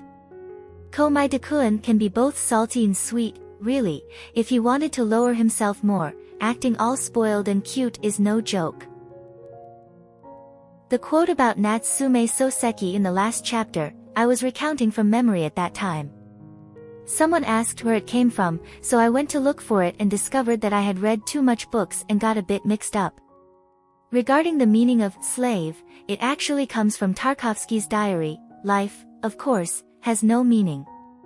If it did, one would not be free, one would become a slave to that meaning, and one's life would be completely controlled by a new standard, the standard of slavery. Natsume, in later things, people do not abandon the world for a certain purpose. On the contrary, it is after birth that people develop certain purposes. If, from the beginning, an objective purpose is imposed on a person, it is like robbing them of their freedom after they are born. However, they all intend to convey the same idea, so everyone doesn't need to mind the details. Mainly, it's too much. I honestly don't remember what I've read, and finding it is quite troublesome, which led to this problem. After finding Natsume's original words, I even wondered if the meaning of slave was my own thought. But no matter how I think about it, it's impossible. After recalling for a long time, I suddenly thought of it upon waking up today and felt relieved. P.S. Scotch equals Morofushi Hiramitsu equals Amuro Toru, Furuyare, Bourbon, childhood friend, plus police academy classmates, equals undercover agent in the Tokyo Metropolitan Police Department Public Security Bureau. Chapter 34, Promotion Gift. Because there happened to be some kind of competition or event taking place when they were booking a hotel room in Tokyo, many rooms had already been reserved. Moreover, the young lady at the front desk thought they were uncle and nephew, staying together, so she suggested a twin room. The landlord uncle didn't bother to explain that only Komaeda Nagito would be staying, so he just went along with it. Now, it actually turned out to be convenient for a guest to come over. The bedside table was placed between the two beds. After the hotel room was cleaned, it was impossible to tell which bed had been slept in. Seeing the uninvited guest choose a bed, Komaeda Nagito casually threw his backpack onto a sofa chair and then sat down on the other bed beside it. "Did you sneak in through the back door? The front desk didn't contact me." Dazai-Osamu cheerfully used his hand to push against the bed, using the mattress's bounce to adjust his posture into a sitting position. "The meeting just ended, but I don't want to return to Yokohama this soon, so I decided to take a casual stroll, and when I happened to pass by this place, I suddenly remembered that Komaeda-kun seemed to be here, so I conveniently dropped by to see Komaeda-kun, and I should express some gratitude for the book recommendations." Dazai-Osamu said casually. "As for how I got in." Dazai-Osamu showed a safety pin in his hand to Komaeda Nagito. "Even though it's just bypassing the card system, there are still backup mechanical locks, right?" Komaeda Nagito didn't ask how Dazai-Osamu knew his location. Instead, he clapped his hands with an expression of surprise and delight. "Wow, as expected of Dazai-kun, even this kind of lock can be easily picked. I didn't notice anything was off at all." For any normal person, this conversation would absolutely be filled with internal complaints. "This is illegal intrusion. Isn't your focus a bit off here? Why are you even giving him compliments for this?" But in the eyes of Dazai Osamu and Komaeda Nagito, this kind of reaction was perfectly normal. If Komaeda Nagito's way of thinking were the same as an ordinary person's, he wouldn't always be so ostracized. Dazai Osamu even casually and smugly accepted this compliment, nodding with a shy expression, "You're too kind." Speaking of which, Dazai-kun, your timing is perfect. Komaeda Nagito extended his hand towards the drawer under the counter. "There's something I've been troubled about how to hand over to you, Dazai-kun." Although Dazai Osamu illegally intruded into Komaeda Nagito's room, apart from occupying a bed, he unexpectedly maintained a sense of propriety and didn't touch anything else. Seeing Komaeda Nagito's actions, Dazai Osamu couldn't help but feel curious about what the other person had bought, so he leaned closer for a look. "What is it? What is it?" Komaeda Nagito took out a bag from the drawer, then pulled out a red cover book from the bag and handed it to Dazai Osamu. Dazai Osamu looked down at the cover in his hand. The Complete Suicide. "Didn't Dazai-kun mention last time that he wanted to try different methods of suicide, and I said I'd keep an eye out for you?" Komaeda Nagito said with a chuckle, "I saw this book at the bookstore and thought it would suit Dazai-kun, so I bought it. It's a gift, ah." Dazai Osamu could have actually responded to those teasing him, like the little ladies, using his usual light and cheerful tone. However, for some inexplicable reason, he just couldn't muster the energy at this moment. So, after pausing for a few seconds, he spoke in a tone that was frankly lacking in his usual performative flair. "Thank you." Komaeda-kun always managed to surprise him. He had thought that Komaeda-kun was just making idle conversation back then, but he didn't expect that he would genuinely keep an eye out for him. Could such a book even be published? He surely must visit bookstores often, shouldn't he? It feels like he's missed out on a lot. Dazai Osamu opened the table of contents and took a look. He felt that this gift matched his taste perfectly, and his mood gradually brightened. "I didn't expect that there would still be people writing this kind of book. Ah, the author introduction page says they've passed away. If the author were still alive, I would have liked to chat with him a bit. As long as I could be of help to Dazai-kun, that's good." Komaeda Nagito, after handing over the gift, seemed to have another thought on his mind and said with a smile, "What book was Dazai-kun just reading?" "Ah." Dazai Osamu suddenly thought of something, and he immediately flipped back onto the bed, reaching out towards the book he had carelessly thrown a bit far away. "It's a book by Natsume Soseki. Today, I even had a little chat with Oda Saku about it. Komaeda-kun, have you read this one?" Komaeda Nagito looked at the title of the book Dazai Osamu handed over and nodded. "I've read it." How could he not have read it?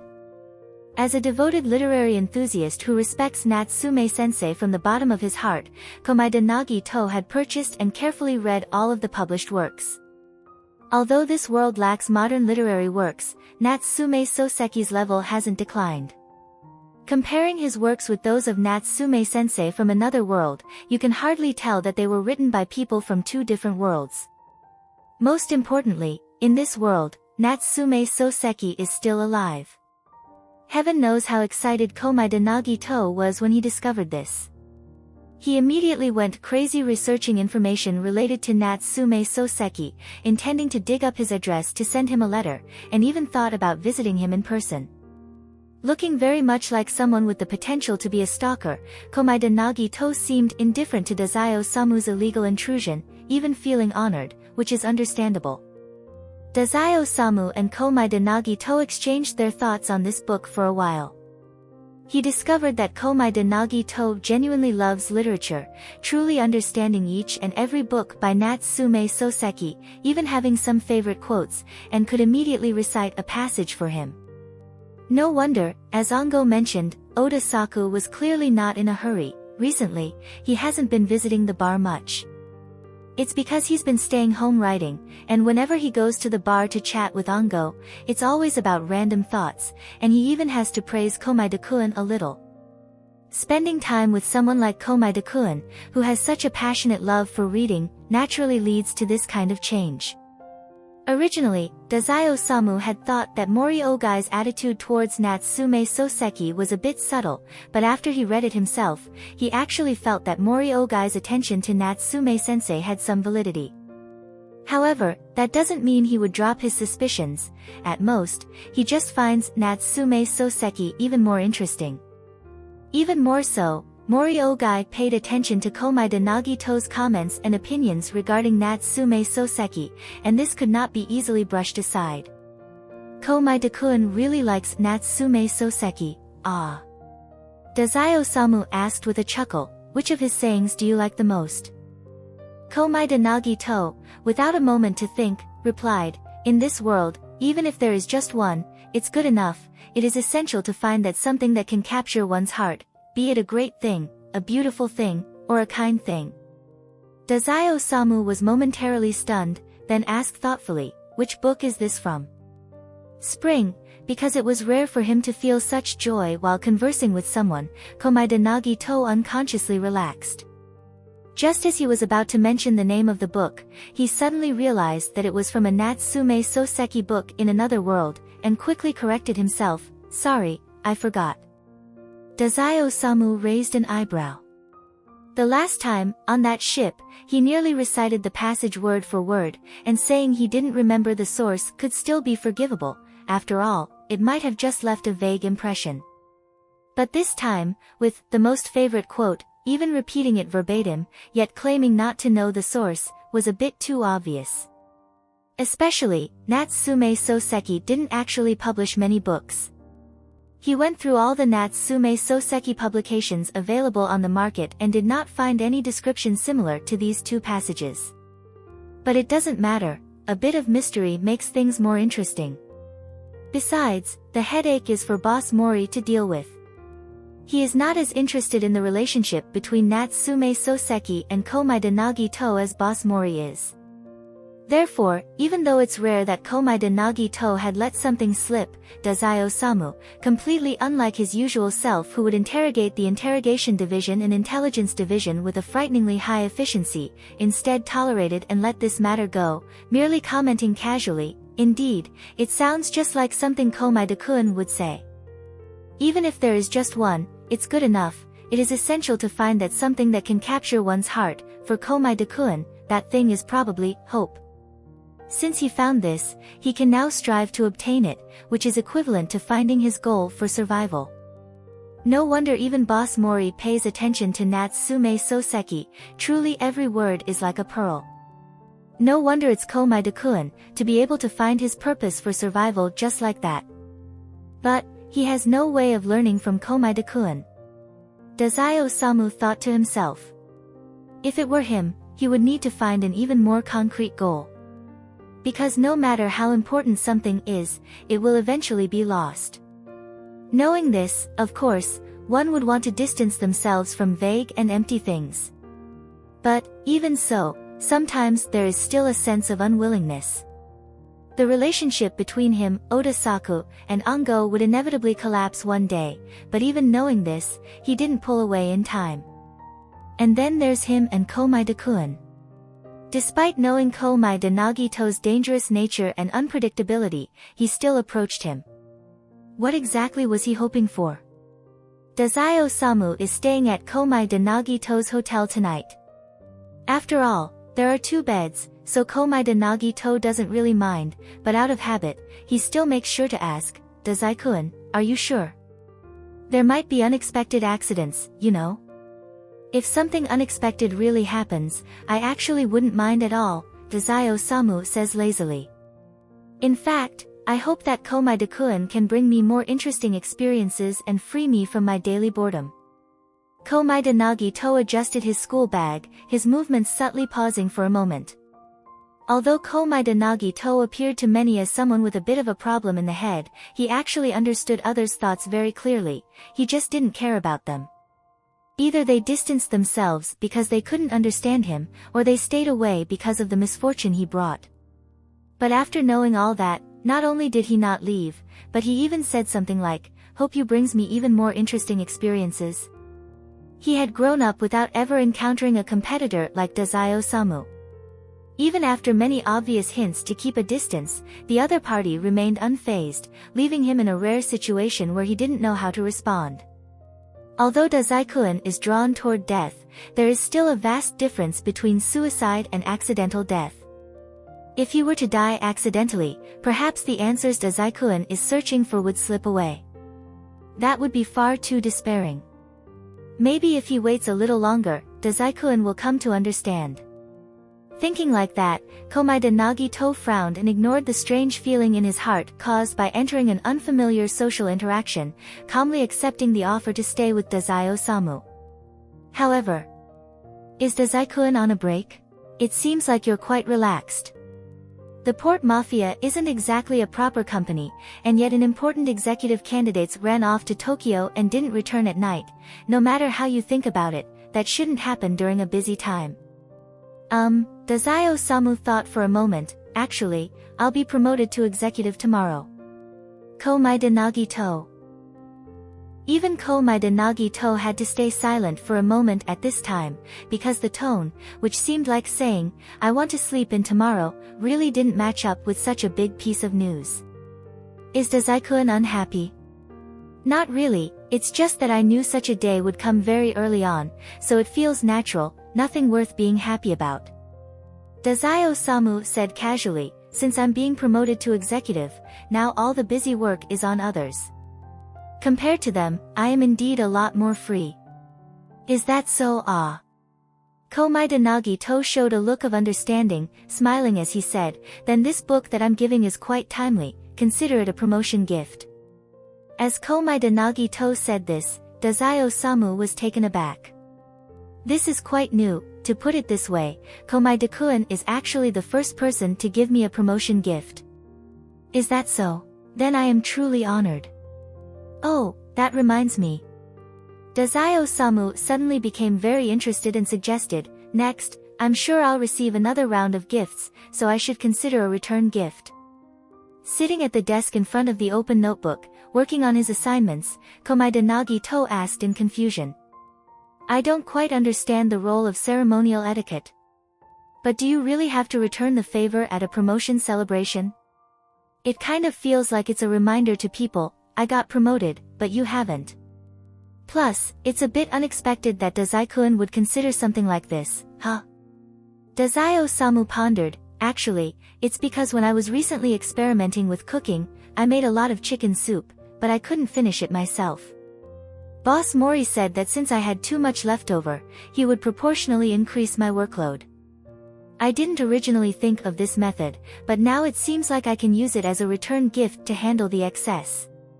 Komaeda Nagito also recalled the time on the ship when Dazai-osamu mentioned that he wanted to create tofu that could pierce a person, and decided to start studying cooking. He couldn't help but feel interested and asked, "Dazai-kun, did you directly start learning how to make chicken soup?" "It's a nourishing soup I developed based on countless chicken soup recipes," Dazai-osamu said lightly. "I named it Vitality Chicken Soup. After drinking it, one can maintain an excess of energy for a long period of time." Komaeda Nagito immediately praised, as expected of Dazai-kun, even cooking can be mastered so quickly. "But why chicken soup?" "This is what I wanted to ask you, about your neighbor." Dazai-osamu moved his gaze away from the book, looking towards Komaeda Nagito, and said with a smile, "When I went to consult him, he mentioned that making soup is relatively foolproof." "My neighbor," Komaeda Nagito immediately caught on, "Amuro-san? Did he really teach you cooking?"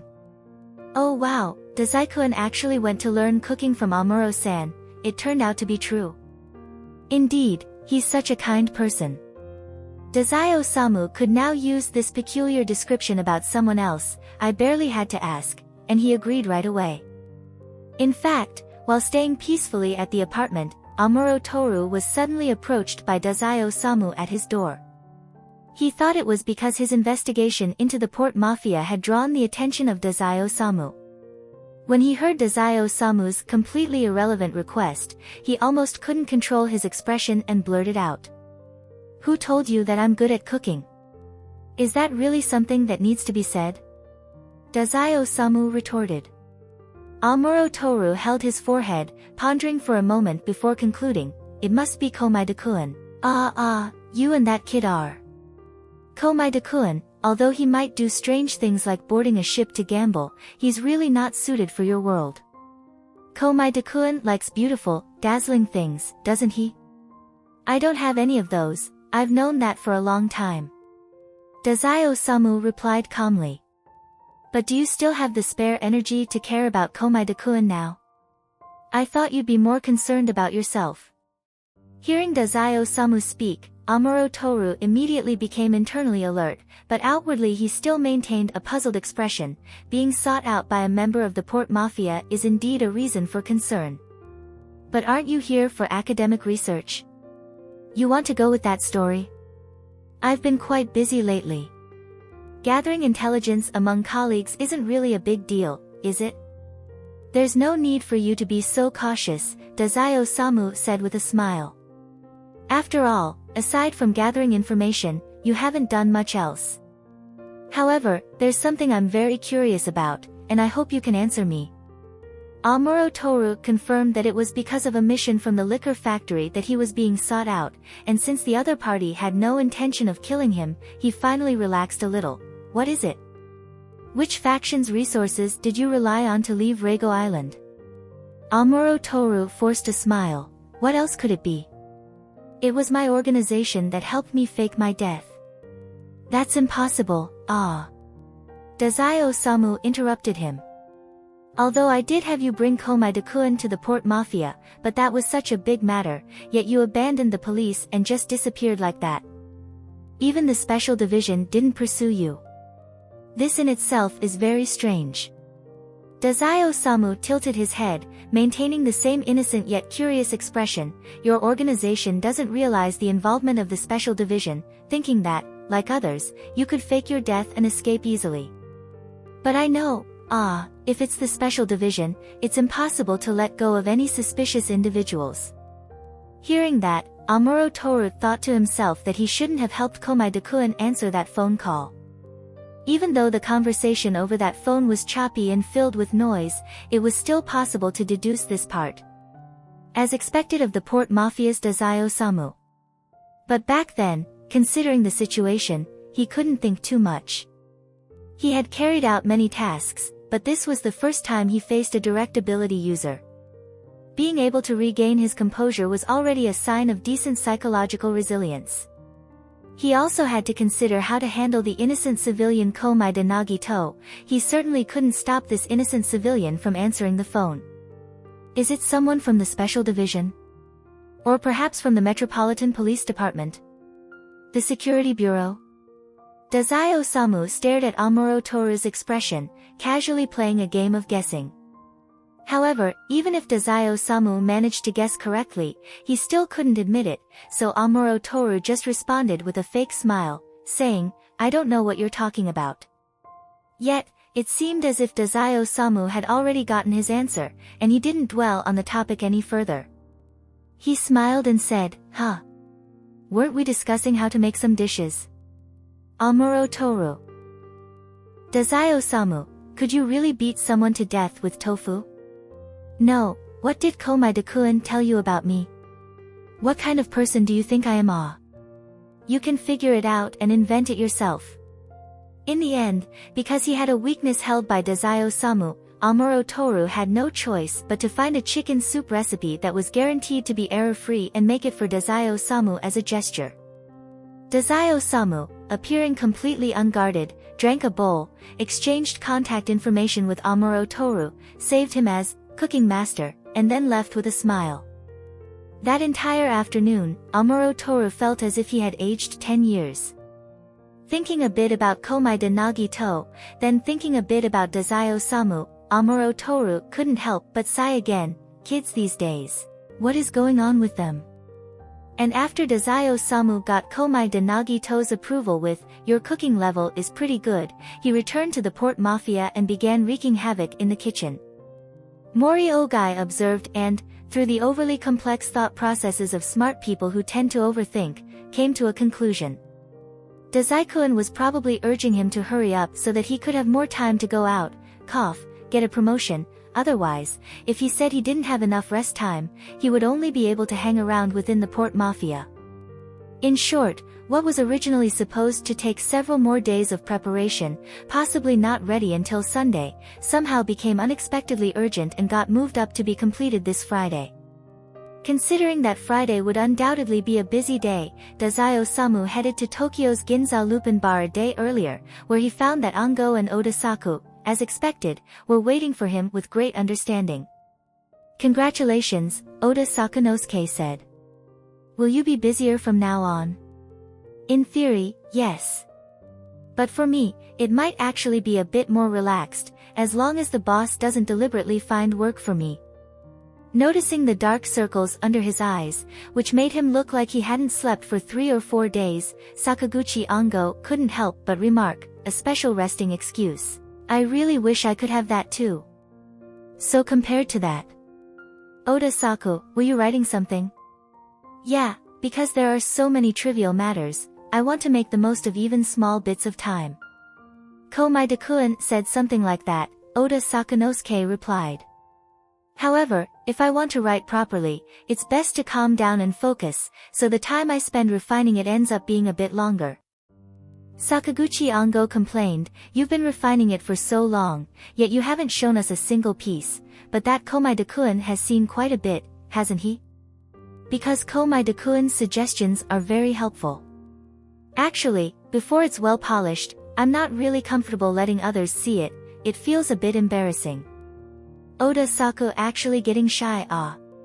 Dazai-Osamu said in surprise, "What kind of miraculous perfectionism is this? I never noticed this before, but I can somewhat understand why Oda Saku hasn't written a single word. Are you trying to imagine everything perfectly in your head before you start writing?" "I used to think too lightly of it." Oda Sakunosuke said, hesitated for a moment, then continued, if I submit a manuscript, and if it gets accepted, I'll show it to you all." Dazai-Osamu suddenly perked up. "What? Oda Saku even submitted a manuscript?" "Yeah, it was also Komaeda-kun's suggestion. He said that if you want to support a family, then having some extra royalties wouldn't be bad. Later on, the royalties might even surpass the salary from the port mafia." Clearly, the gathering only involved the 3 of them, yet the topic inexplicably revolved around Komaeda Nagito, who wasn't even present. This made Dazai-Osamu, who has Mori Ogai eagerly waiting for him to return, after the gathering ended, originally supposed to return to Yokohama to prepare for the busy day ahead, take a detour and head off to find Komaeda Nagito. That guy Komaeda Nagito, who didn't know anything at all, could only agree with Dazai-Osamu's description, saying, "Amuro-san is really a good person." "That's right," Dazai-Osamu said with deep meaning, "I also think he's a good person, Komaeda-kun's judgment isn't wrong. Radiance, brilliance, filled with hope. These were things he didn't possess, but this Japanese police officer certainly had an abundance of them." Chapter 34 End.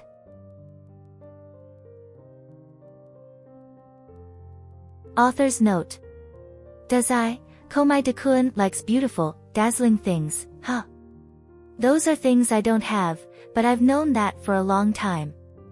Seeing through himself too well. Komaeda is more familiar with unilaterally approaching others himself, and then being rejected. He hasn't experienced much of others actively approaching him. The Complete Suicide is a book Dazai bought when he conducted experiments after escaping, so at this point, he hadn't encountered the book yet. As for how the animation adaptation was made, that's the work of the animation team. I followed the original work, but the animation team changed so much that I can't even be bothered to comment on it. The Vitality Chicken Soup was mentioned by Dazai during the Dark Era. It's a kind of soup that, after drinking, makes you burst with energy, but the side effect is losing memory of the past few days. Chapter 35, The Liquor Factory Undercover Agent is Confused. The next morning after getting out of bed, Komaeda Nagito discovered that Dazai-Osamu had disappeared. Only the used bedding and toothbrush indicated that a guest had indeed stayed there the previous day. Suddenly appearing, suddenly disappearing, like they often met, yet in reality, they weren't very familiar with each other. Truly, just like a stray cat. Komaeda Nagito remarked with a not-so-polite sigh. Komaeda Nagito did not want to waste too much time here, so after quickly washing his face, he rushed off to school. At lunchtime, Komaeda Nagito proactively went to the lower grade to find Kudo Shinichi. Kudo Shinichi, being approached by Komaeda Nagito for the first time, looked surprised and flattered. "Why is senpai here? You helped me find an apartment yesterday. I spoke with the landlord, and we both are very satisfied. It's all thanks to you, Kudo-kun," Komaeda Nagito said enthusiastically. "How should I repay Kudo-kun?" Kudo Shinichi's temple broke out in a cold sweat. "There's no need to go that far, I already told you, it's just a small matter, no effort at all. If I don't properly thank Kudo-kun, I won't be able to accept Kudo-kun's help with peace of mind, for someone like Kudo-kun." Kudo Shinichi immediately tensed up.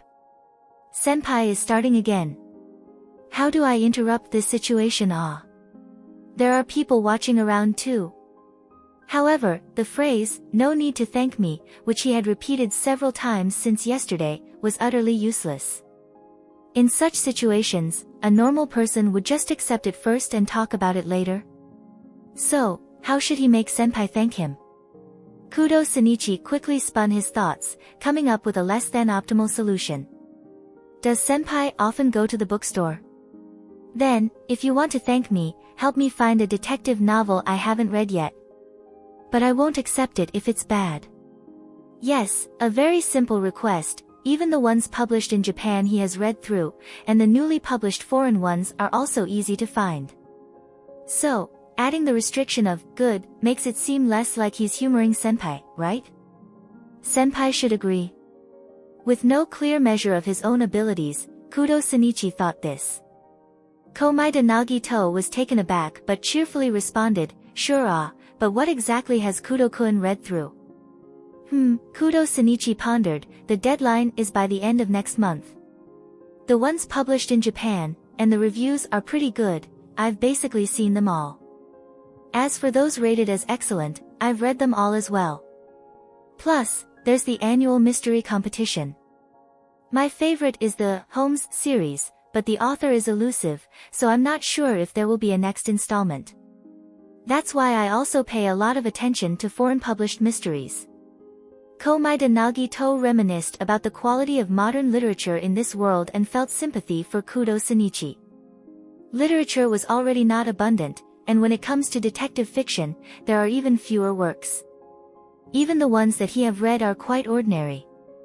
It's no wonder that Kudo-kun likes the Holmes series the most, because truly only the Holmes series stands out in terms of quality. After that, in Japan, there is Kudo Shinichi's father, Kudo Yusaku, whose works are still considered excellent, while the rest are just mediocre works being praised beyond their worth. Kudo-kun asked him to help find good detective stories. Surely, he doesn't want to waste his time again. Because his literary standards for works are too high, Komaeda Nagito feels extremely distressed. Clearly, he has the potential to be an outstanding detective, but what if he gets dragged down by this world's barren detective literature? No, he must help Kudo-kun shine with his own brilliance. "Leave it to me," Komaeda Nagito said with 3 times more enthusiasm than before. "I will definitely help Kudo-kun." Thank you." Kudo Shinichi's face was full of confusion, not understanding which point he had triggered for Komaeda senpai this time. But in any case, he just needed to get through this somehow. He really didn't expect any reward. However, he wouldn't refuse to look at a good detective story. Every time, he would sift through. Searching for gems among the sand, he felt it was quite a waste of time. He really wished the publishers would be more strict. If he could guess the culprit after just 2 chapters, then there was no need to publish it at all. Kudo Shinichi, who isn't just clueless about his own shortcomings but also lacks self-awareness about his intelligence, cursed the publishing house in his mind, projecting his own grievances. Despite his complaints, the sales were actually doing pretty well. In any case, after resolving one matter, Kudo Shinichi sent off Komaeda Nagito, feeling a sense of relief. Given his senpai's serious attitude, he would probably go looking for it diligently. Even foreign published books could work, as long as it's in a language he has studied. That way, this matter might turn around completely. Kudo Shinichi felt that he truly had come up with a thorough plan, and with a satisfied feeling, he returned to the classroom to eat his bento. Meanwhile, Komaeda Nagito, after returning to the classroom, ate bread with one hand while using his phone with the other to access his favorite detective forum, intending to eliminate all the wrong answers first. His thinking wasn't much different from Kudo Shinichi's. Both, when they couldn't find the answers domestically, would search abroad. The good news was that there were indeed some leads, and most of them had English versions, revealing quite a bit. Kudo Shinichi has a wide range of knowledge, and those books that were enthusiastically recommended by the forum, he would definitely check them out. Thinking there might be something worthwhile that hasn't gained much recognition yet, he digs through. From this, it's as if the forum has become a sort of sacred ground for him, meticulously sorting through the language style and publication time, writing reviews, and providing recommendations.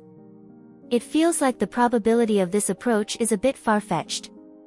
The most convenient way is to buy the newly released editions, which Kudo Shinichi would absolutely hasn't read yet. Thinking about it, he decided to search a bit, and then Komaeda Nagito silently stared at the latest detective novel published in the UK. That cover looked so familiar. He had just seen it on Kudo Shinichi's desk. Now that he thought about it, it seemed like Kudo-kun had mentioned it to him before. Last month, his parents went traveling around the world, and after that, they might settle in the United States. It was only natural that his parents would be familiar with their son's preferences, and sending back newly published detective novels from the places they traveled to was pretty normal. Komaeda Nagito was not affected at all. On the contrary, he became even more enthusiastic. As expected of Kudo-kun, the request for help is indeed very challenging.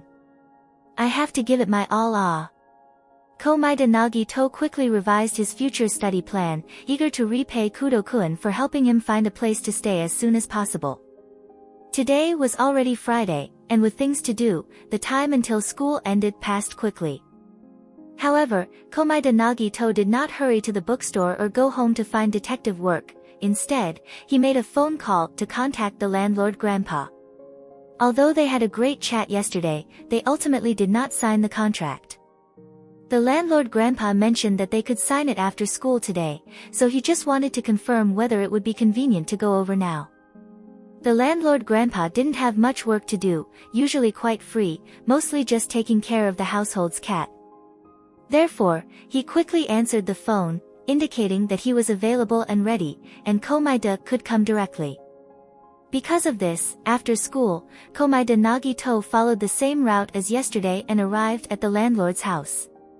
The landlord's house had been renovated a few years ago, making it exceptionally comfortable to live in. Additionally, the landlord, who didn't see himself as a qualified landlord, offered a very reasonable rent, making it a great value. It's a bit noisy at night. The landlord openly acknowledged the drawbacks, even complaining about it. Actually, it's mainly young people who stay here. This place used to be my daughter's room. Nowadays, people work such long hours, returning home late at night. During the day, it's actually very quiet. Komaeda Nagito adapted well to this situation. Although during the day it looked like there wasn't a trace of human presence, for him, it was even better this way. After all, if any unexpected event were to occur, he wouldn't have to worry about trivial issues like evacuating the people. 4 years ago, the place he rented had once been targeted by a bomb maniac, and it was unclear where the bomb had been placed. As a result, in broad daylight, the Metropolitan Police Department's Explosive Ordnance Disposal Division immediately came in full gear to evacuate the crowd. Incidentally, on that day, Komaeda Nagito even had a fever and fainted in the bathroom. When the police knocked on the door to confirm the situation of the evacuees, they initially didn't notice him. It wasn't until someone sensed that something was off, searched the place again carefully, and realized he hadn't left yet. At that time, Komaeda Nagito was renting an apartment on the same floor as the one equipped with bombs. The police officer carried him out of the bathroom, and as soon as they got out, he urgently informed the ordnance disposal team across the hall that a child had not yet left. Everyone was surprised, unable to understand why, even in such a nearby area, no one had noticed. Later, it was said that the first group to evacuate had someone knock on the door with no response, then forcibly broke in. They quickly looked around inside, found nothing, and left due to time constraints. It was only after the panic-stricken crowd had left, and the building had become quiet again, that someone who sensed something wrong finally heard the sound of running water and went back inside to take another look. However, no matter the circumstances, the fact that there were still people who hadn't been evacuated was extremely urgent. Those left behind from the disposal team were wearing roughly 40 kilograms of heavy anti-riot suits with various metal plates, making their movements very cumbersome. In the end, the only thing they could do was send the one person too lazy to put on protective gear, to bring Komaeda Nagito down the stairs since he had no way of moving on his own. That person was named Hagiwara Kenji, and while going downstairs, he called his friend named Masuda Jinpei. He explained his situation and was met with an angry, "Wear the protective gear properly," that was shouted in frustration. The result was that the two of them couldn't exchange a few words before the bomb that was supposed to be defused upstairs, where the timer had already stopped, suddenly exploded. The entire building shook violently, causing Komaeda Nagito, whose consciousness was already hazy, to pass out completely on the spot. Anyway, when he woke up, Komaeda Nagito was already in the hospital.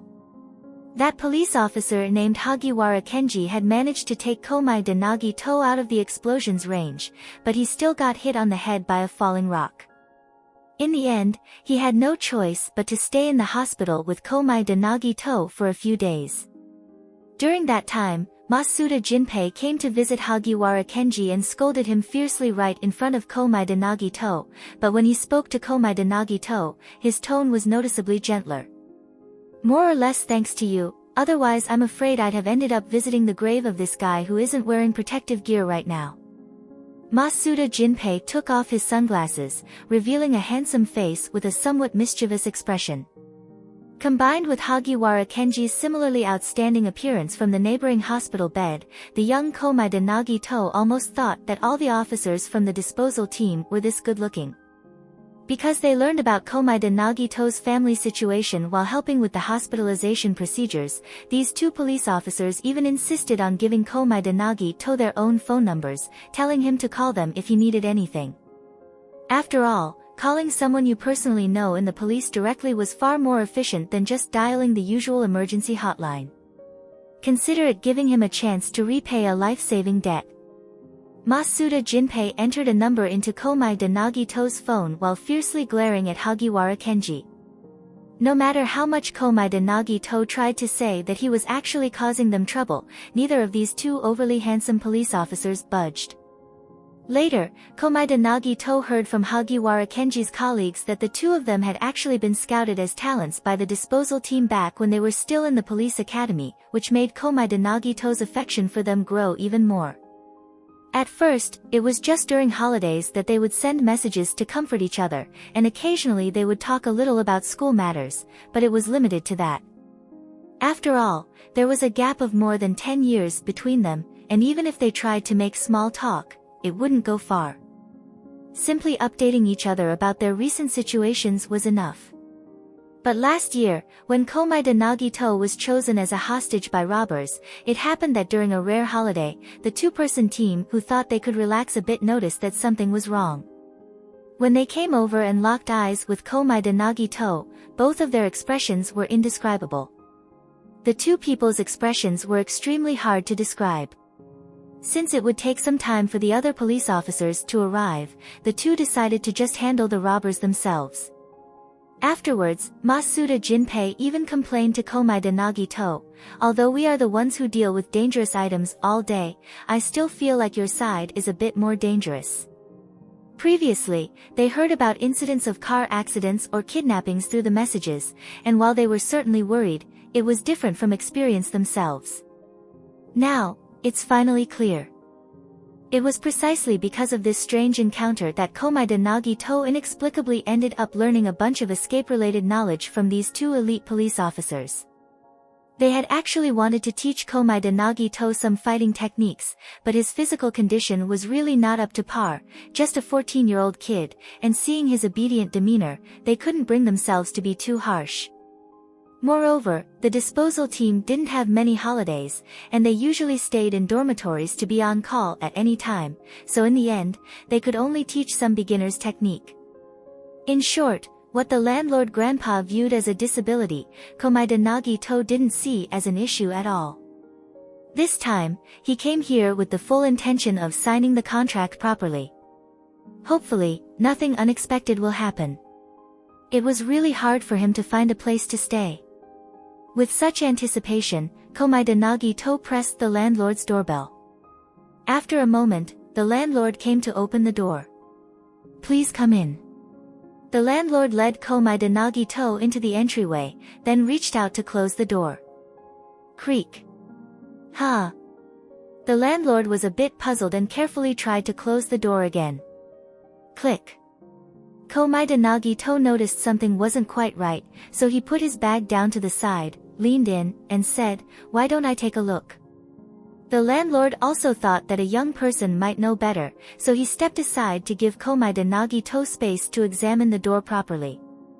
But Komaeda Nagito studied it for a moment, remained silent for a few seconds, and regretfully said, "Sorry, it seems like the lock broke." The landlord grandpa, huh? Komaeda Nagito fell into contemplation. Is this considered bad luck? Would it leave a bad impression on the landlord grandpa, like being seen as a harbinger of bad luck, and then he wouldn't be able to rent the room? Fortunately, the landlord grandpa didn't seem to blame Komaeda Nagito for the accident. He just awkwardly said, "How did it end up broken?" "I'll find someone to fix it in a bit." "Ah, Hana-chan." Because Komaeda Nagito wanted to study the lock on the door was left open, and as a result, the landlord's cat took this opportunity to run outside. The landlord, worried, said, "Oh no, it won't remember which floor it's on and will get lost." This time, it really was Komaeda Nagito's fault. Komaeda Nagito immediately apologized, "I'm sorry. I'll go find it right away." After saying that, Komaeda Nagito rushed out, judging the direction based on even the smallest sounds, chasing after the panicked, aimlessly wandering cat into the stairwell. It has to be said that having a physical condition that makes even two elite police officers think, "Forget it," really isn't ideal. Komaeda Nagito was already panting heavily after running up just 2 flights of stairs, but he still had to keep an eye on the cat's movements to prevent it from running to another floor, which would make it even more troublesome to find. Fortunately, Komaeda Nagito quickly saw the dawn of hope. Ahead was the rooftop, the highest floor. There's nowhere for the cat to hide now. But this rooftop has no door. The cat just leapt agilely onto the rooftop, whereas Komaeda Nagito, after confirming that ahead was indeed a dead end, immediately relaxed. With his energy spent, he could no longer give chase. After resting for a while with his hands on his knees, he finally regained a bit of strength and climbed the last few steps. There wasn't a single person on the rooftop, though there were some storage crates scattered around. After losing sight of the cat upon reaching the rooftop, Komaeda Nagito quietly approached the corner where a crate blocked the view and carefully peeked around it. Sure enough, there was the cat that had led him up several flights. "Good kitty, come here." This corner had 2 walls, with the third side blocked by a crate. Komaeda Nagito covered the only exit, feeling that this setup should guarantee nothing would go wrong. But for some reason, the cat seemed to have a problem with him. Maybe it didn't want to go back after finally getting outside, so it fiercely hissed at Komaeda Nagito. Komaeda Nagito cautiously approached the kitten, predictably using his long sleeves to cover his hand as he slowly reached out. "Come here." The kitten hooked its claws onto Komaeda Nagito's sleeve, and Komaeda Nagito took the opportunity to pull it into his arms. "Alright, captured." Ah! After a round of chaos, Komaeda Nagito's face was covered with numerous scratch marks, all of them from the claws of this little kitty. However, Komaeda Nagito was quite used to this. Last time, when he passed under a tree, a kitten suddenly fell down and clawed the innocent him out of nowhere. This time, it seemed like the kitten knew it had done something bad. After clawing him, it became obedient, being held by Komaeda Nagito, gently swishing its tail and twitching its ears. Finally behaving. Komaeda Nagito gave a wry smile, not daring to touch his own face, afraid that if there was a scratch somewhere, just touching it would cause an infection. Anyway, let's just go down together first.